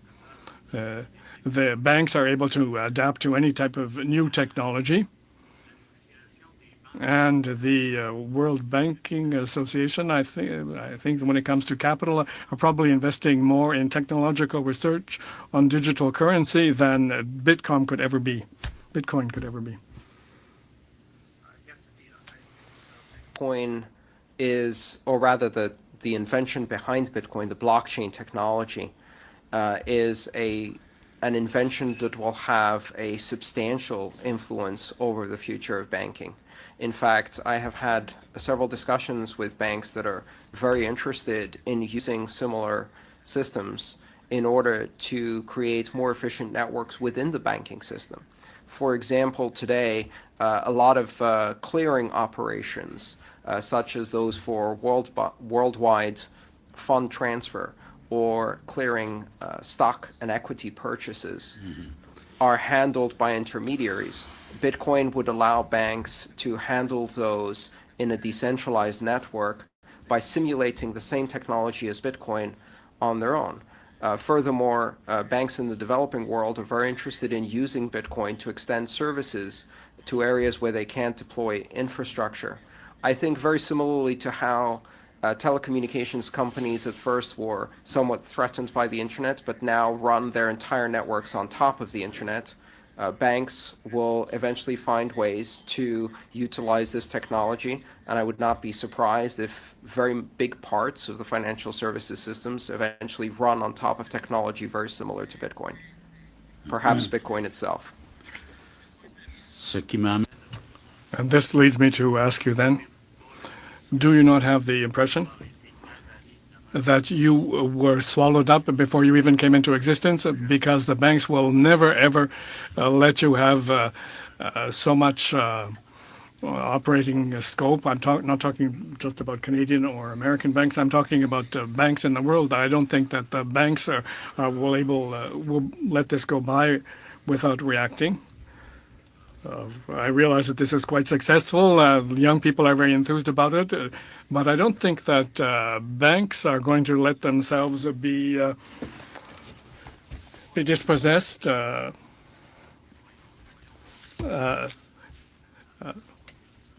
because Bitcoin is not a solid organization for the time being. It's simply a virtual one. The exact same discussion when the idea that the International Telecommunications Union would be thwarted or somehow threatened by this nascent technology called the internet was ridiculous on its face. The idea that world leaders, states, would allow the internet to give people freedom of expression was preposterous. And the idea that the internet would be allowed to subvert the will of despots around the world and would not be instantaneously shut down whenever they felt it was threatening their authority was preposterous. And yet all of these things have happened. I believe that Bitcoin, by empowering individuals, and especially the individuals who do not even have access to the banking facilities that we're talking about, will create a thriving economy of its own, and an economy that will not threaten banks, but will open new opportunities for banks. In the end, just like the telecommunication companies, many of their old models will be fundamentally disruptive. Many of their old profit sources will be fundamentally disrupted. Today, AT&T's long-distance network has been completely decimated and Skype has dominated that space. Yet AT&T did not give up. They became the world's largest internet service provider.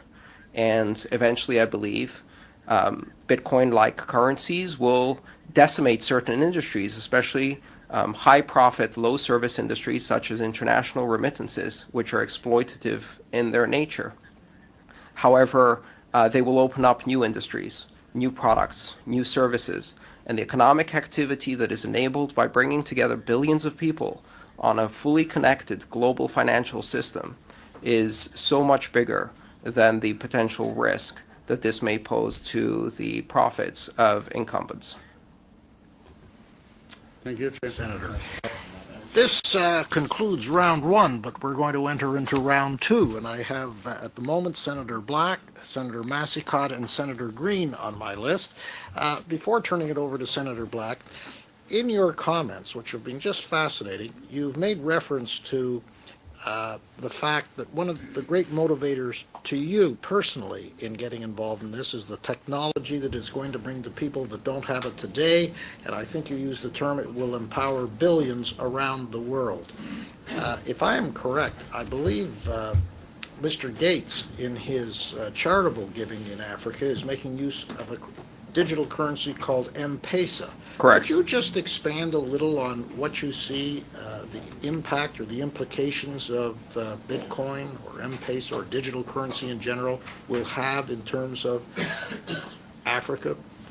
Absolutely. M-Pesa is a fascinating study for those of us who are interested in digital currencies because it has shown what is possible when low-friction digital money is introduced into an environment without the need for massive infrastructure, an environment that doesn't have banking services well developed. M-Pesa was started as an experiment that allowed individuals to transfer cell phone minutes amongst themselves and their families by a telecom provider in Kenya. I imagine the moment this became a currency was a very mundane moment, such as, for example, a customer arriving at a store and realizing they didn't have sufficient money to buy a dozen eggs and saying, well, can I give you a couple of cell phone minutes instead? And with that simple concept, a currency is born. What's fascinating about M-Pesa is we roll forward just 12 years, and M-Pesa is now responsible for 40% of the GDP of Kenya. That is a staggering amount. And it represents the adoption of what was largely an underground cash-based economy, and one that was illiquid, inflexible, and very slow to operate, and turbocharging that by providing enormous liquidity and fluidity into the economic system. At the moment, Bitcoin is not ready to be adopted easily on the most deployed platform in the world, which is a Nokia feature phone, the Nokia 1000, of which there exist billions. And so it requires a bit more infrastructure than that. But gradually, we see two trends converging. One is that Bitcoin is being applied on simpler and simpler technology, and we already see its use through SMS text messaging.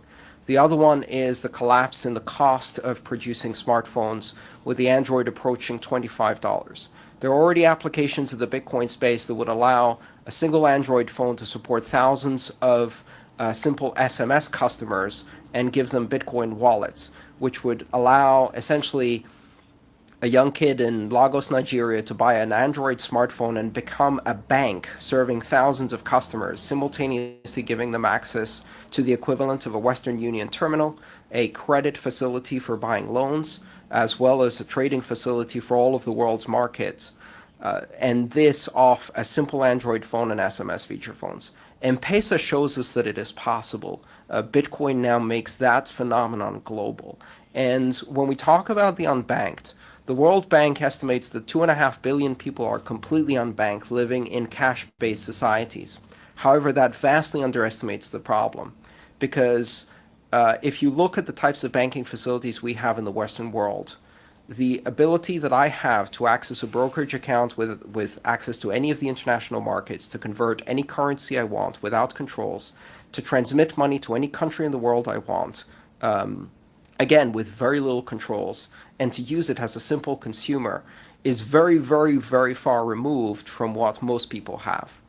And so if you look at the unbanked as those who have a single currency only closed account that doesn't have access to international markets, credit, or trading capabilities, more than 6 billion people in the world live with that kind of banking. And 2.5 billion of them are completely unbanked. Bitcoin can change that environment dramatically in less than a decade. Thank you. Senator Black, to be followed by Senator Massicotte, please. Thank you very much, Mr. Chairman.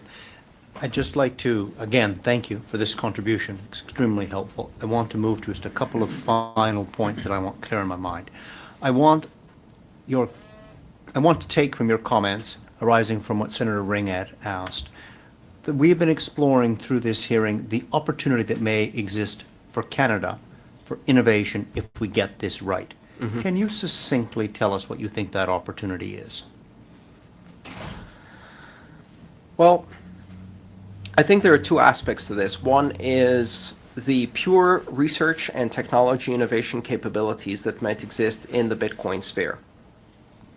One of the things I like to emphasize is that Bitcoin is not just money for the internet, and to look at it simply as money for the internet is to miss the point. Bitcoin is the internet of money. Currency is just the first app. Currency is an app running on a decentralized trust network based on the blockchain technology, which means that many other apps will exist. The Bitcoin currency is almost the same as email was in the 90s. It enabled the growth of the internet. It was the killer application that made it viable and worthwhile for people to get involved. But it couldn't possibly open our eyes to the endless possibilities that came afterwards. The web, we couldn't envision that in the early 90s, or even Facebook and things like that today, and Twitter. So Bitcoin, the currency, is just the tip of the iceberg. It is the proto-technology that really brings this decentralized network of trust to consumers. But there will be other apps, and it's already evolving at a tremendous rate. So from a pure research and innovation perspective, I think it's incredible. The other thing is to think about the possibilities of extending banking services. And even though Canada has a highly banked population, there are still pockets within this country. I know that in the US, close to 18% of the population have very limited banking capabilities. And that is probably true of most developed nations. There are pockets within this country where people have very little access to banks. I think the combination of doing primary research and innovation in these new technologies and opening banking to reach different corners of this country and disadvantaged parts of the population, that is a very potent combination, especially if we take advantage of the international aspects of this currency. Thank you very much. And one last question, if I may, Mr. Chairman. How did New York State get it wrong? I think they got it wrong in many ways. First of all, by rushing to regulate very soon, but more importantly, by regulating Bitcoin in exactly the same way that the banking system currently operates and failing to see the distinctions between Bitcoin and the current system. The only analogy I can think of is if in the proto-internet, the Federal Communications Commission in the United States had decided that the internet was simply a sophisticated form of CB radio and required a license from every website operator. And such an outcome would have almost certainly destroyed the internet industry in the US. However, because of the enormous need for such a tool, it would not have affected the internet industry everywhere else. It would have simply pushed that innovation elsewhere. I think treating Bitcoin as a proto-bank account with some fancy features is to miss the point, and regulating it then as such completely stifles it. It puts it immediately into the playing field of incumbents, it ties them up in the same kinds of regulations, and it forces us to behave more like a bank when its unique characteristic is that it isn't a bank. Thank you very much. Thank you, Mr. Chairman. Thank you. Senator Massicotte, to be followed by Senator Green. Thank you again. One technical question, then a more important question. On a technical side, many countries and provinces have sales tax and coupled with income tax. For the merchants using your currency, is there a software already in place? I know for my dollar census, cash registers gotten pretty sophisticated. Does it already exist that it's easy for them to do the accounting, pay the sales tax, collect the sales tax? Does that already exist for merchants? Absolutely. In fact, it's easier with Bitcoin because the public ledger provides a complete record of all of the transactions. It's as if all of my bank statements from the first moment I used Bitcoin are online. I render sales tax to the state of California for the business I ran selling products via Bitcoin. I also pay my income taxes in US dollars based on my income, which is entirely in Bitcoin. And I do all of my accounting using traditional accounting software. And your software's in place to do the transfers and calculations immediately? Yes, although it is rather cumbersome at the moment because the modalities are quite different. For example, in my normal banking, traditional banking, if you like, I have a handful, 4 or 5 different accounts. In Bitcoin, I have well over 2,000 accounts because with Bitcoin, it makes sense to create a new account for every transaction. It's not really an account. And therefore, if you try to put it into the same model, it's difficult to work. However, the software is being developed. So. Sure. Let me talk to you about, you basically answered the question, but the way I see it, this is a highly secure form of transfer, anonymous form of transfer of property. You can call it currency, but you're using it now for a currency from a sense of bartering. But I presume, talk to me about, it seems to me this could be very, very useful in many things, including exchange of property. Today we have a bunch of lawyers or notaries who acknowledge the safe transfer of real estate property. But it seems to me this application could be used very, very often in many, many different facets. So let's 5 years forward. How do you see this technology being used to the benefit of our society? Give me some examples. There are some very interesting applications where the decentralized ledger is used as a public record of sorts for all kinds of things, from registering bicycles to registering automobiles to registering company shares. 2 days ago, I was at a Bitcoin conference where a couple was married, and their marriage was registered on the blockchain for the first time. They use the blockchain as a registrar of that contract. You could use it to register titles and deeds for property and transfer those titles and deeds for any form of property, including vehicles, real estate. With a simple electronic transaction, you could transfer the deed to a car. Even better, and more importantly, the car could look up its own title and render itself usable to the new owner automatically. And this concept is called smart property, where the property recognizes its ownership through reference to the blockchain. All forms of decentralized registration can be implemented with the blockchain. Furthermore, you can issue share certificates or any other form of token that can be traded, from sharing my bandwidth and receiving a token in return that I can spend to use somebody else's bandwidth, creating the possibilities for sharing economy similar to how we do Airbnb or sharing cars today. We can do many of those things using digital tokens. There's a company here in Toronto who developed an application that allows you, upon submitting a transaction on the blockchain, to unlock a door, for example, for an Airbnb apartment. So your smartphone would make the payment and then also unlock the door to the apartment and have access to that property. It's very good. It's amazing. But minor questions, a secondary question. I don't understand why the blockchain for a couple getting married. Why? Is he scared to get mixed up with the wife? Or what's the issue? Why the need for that issue? So Let's not go there. it was largely symbolic and a proof of concept. This couple was already married under traditional state laws. However, what they wanted to do was they wanted to record their marriage on a record that was publicly accessible, unforgeable, and completely unchangeable through time. It provides a permanent record of what has happened, an unalterable history that within an hour is completely unalterable by anyone and will be preserved through history because of the value of the transactions that So occur. the bedroom door does not open if it's the wrong person, exactly. Automatic access. Our concluding question from Senator Green, please. Thank you very much. I really take your point about the dangers of inappropriate or premature regulation, because we don't know where this is heading, and the pace of change is large, and we don't want to influence, I don't think, the pace of change or what it might lead to. So we have to write a report, and the report will have recommendations. So my question is, what would your reaction be to just a report with one recommendation? And that recommendation would be that there be no regulations and that we revisit this in, say, 5 years.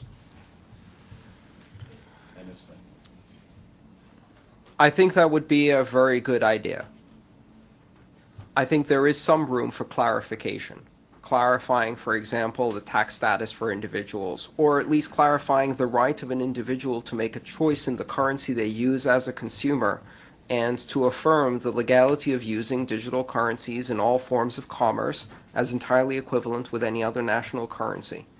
And recognizing it as a private form of barter and transaction, recognizing the corresponding principles, which I consider neutral principles, but they are principles of enlightenment, which are freedom of association, freedom of expression, freedom of conscience. And so I think that removing ambiguity in that particular arena for personal use would be enormously useful. Yeah, I agree. Thank you very much. Mr. Antonopoulos, your reputation preceded you prior to your arrival, and you may recall that in my introductory remarks, I did not introduce you as a Bitcoin guru, but as the Bitcoin guru. You humble me, Senator. I think that I could speak on behalf of all of the members of the committee in saying that you have more than lived up to that reputation, and we greatly appreciate your appearance today. Thank you very much. This meeting is concluded.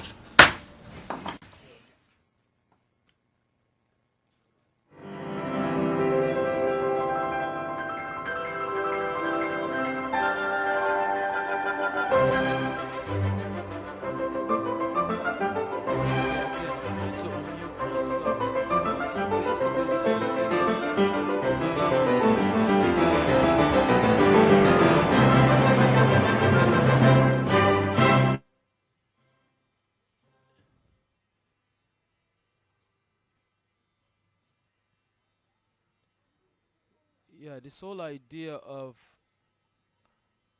the cryptocurrency. Of course, you had to hear it from Andreas.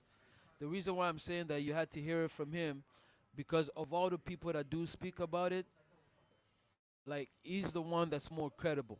Of all the people that you've seen throughout times speaking on it, constantly going on TV and trying to explain what the blockchain is or what cryptocurrency is, I feel like the more you listen to Andreas, the more you understand fully what it is, and then if you're to make a decision to jump into it, then you know exactly that your decision it's sound. It's not something that because the neighbor says something about it and you're not sure, you just jumping into it and then you're gonna regret your moves. But when it comes to deeply understanding it before jumping into it, then I think Andreas will be the perfect person to listen to. But hey, listen, it's been an hour. Um, I didn't have much to say, but at the same time, it was just basically the fact that to take in and to start from the commencement. So this whole conversation, the fact that he was speaking in front of the Canada Senate, because remember, every time someone is brought forward to the Senate to explain something, it's a very serious matter. And for him to then be applauded by the Senate and the Senate being educated on this topic, it just shows how much of a, I guess, how much learned Andreas is concerning the Bitcoin and the cryptocurrency world. So if you had any questions, then all you gotta do is go back on YouTube. You can type you can type Andreas Antoniopoulos, and keep feeding yourself with this information. So that information then will lead you to try to understand any other apps that come up on the blockchain. Because remember, has he explained that the blockchain being the technology, the blockchain being the internet of the currencies. So the currencies, again, like I was trying to mention, I don't like the word cryptocurrency. You know, it's a value, crypto value. But what is the value? It's just like any other thing, such as an app. So on the blockchain, there's many other cryptocurrencies, but it's not money. You gotta look at them as being apps. So those apps have their own functionalities. Like the one I had and that never really made me any money, CV, Car Vertical. Car Vertical came to the scene saying that by using the blockchain, they'd be able to record and registered all the cars throughout the world. So if you bought a car in Africa and then that car was sold in India and then traveled back to Mexico, you will be able to see all that. You'll be able to have access to all the information where this car has been and who had it, because everything is recorded on the blockchain. But unfortunately, a lot of times whenever you have an app, you will still need other plugins in order for this app to have success. So Car Vertical never really flourished, but the idea made sense. If we can have a world registry where all the cars in the world can be registered on it, it was a good idea. But my thing is not so much to speak on other apps that's there, other cryptocurrencies are there. It's basically just to take in the information from Andreas and start from that point on. That's the commencement. And the fact that he's speaking in front of the Canadian Senate, it just shows you how serious and important of a person and how learned he is concerning this topic. So stop listening to any and everybody that's wearing a suit and a tie coming in front of you and acting as though they know everything about cryptocurrency or Bitcoin. It's not about that, because this whole thing started with teenagers on the dark web. And so all of a sudden, because the technology is that real, it's existing and it's not going nowhere and it's useful. So therefore, of course, then you will have people taking in this information, taking in this product, taking in this technology and showing it to the world. And then of course you're gonna have people wearing suits and tie. But don't let the suits and tie then make you believe that you cannot be informed, you cannot be used this information, you cannot use this technology without wearing a suit and tie. So again, I'm not gonna speak to death. The whole point was just to show this one video so that you understand where I'm coming from as far as me pointing to the commencement of you know, each of us understanding what this technology is about. So I just like the fact that Andreas was speaking in front of serious people and he was able to explain and express himself and yet walk out of there without going to jail. Because most of the time when the Senate calls you and you got to explain yourself, you will end up dead on the electric chair or somewhere locked up with funny suit. So the fact that he came out of there is very important. But now I'm gonna go ahead and play a Mike Tyson a clip on how he expresses when Patrick asked him, "How do you become successful in whatever you do?" Right? And then the answer that he had is basically you go back to whoever started it first and see what they did, and then you go home and practice everything that they did and see how if it works for you. So I'm just gonna play that clip and I'm gonna let you guys go.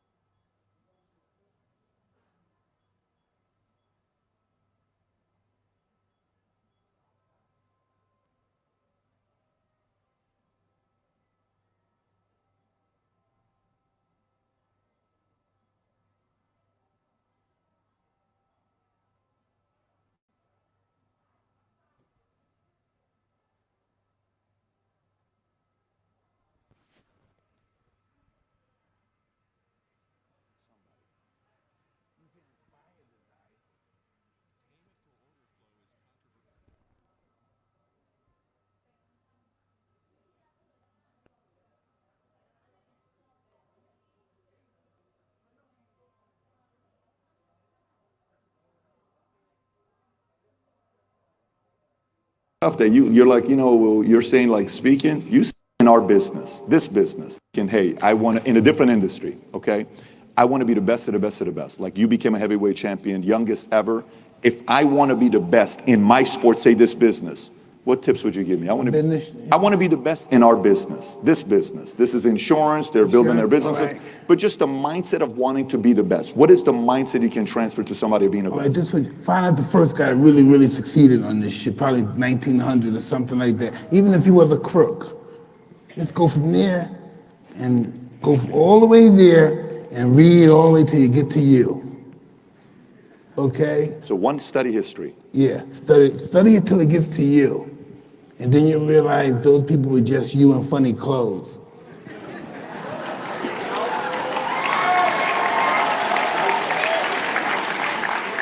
Okay, so one, fantastic. I got to go study history. Everybody that came before me, what else do I do? Then you watch, you read everything they did. Now you practice it. Now let's see what this shit really works. People were just you in funny clothes, 1900 or something like that. Business. This is insurance. I want to be the best in my sport, say this business.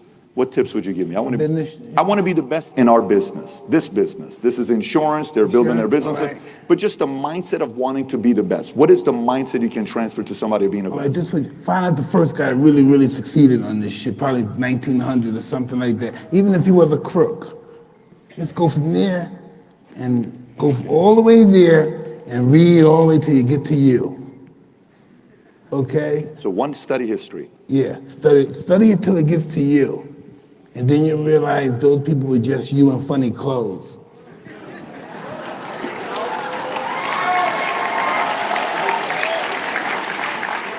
Okay, so one, fantastic. I got to go study history. Everybody that came before me, what else do I do? Then you watch, you read everything they did. Now you practice it. Now let's see what this shit really works. Can you teach desire, or the desire has to want to be the best of the best of the best? Like you became a heavyweight champion, youngest ever. If I want to be the best in my sport, say this business, what tips would you give me? I want to be the best in our business, this business. This is insurance, they're building their businesses, but just the mindset of wanting to be the best. What is the mindset you can transfer to somebody being the best? This would find out the first guy that really succeeded on this shit, probably 1900 or something like that. Even if he was a crook. Just go from there and go all the way there and read all the way till you get to you. Okay? So one, study history. Yeah, study it till it gets to you. And then you realize those people were just you in funny clothes.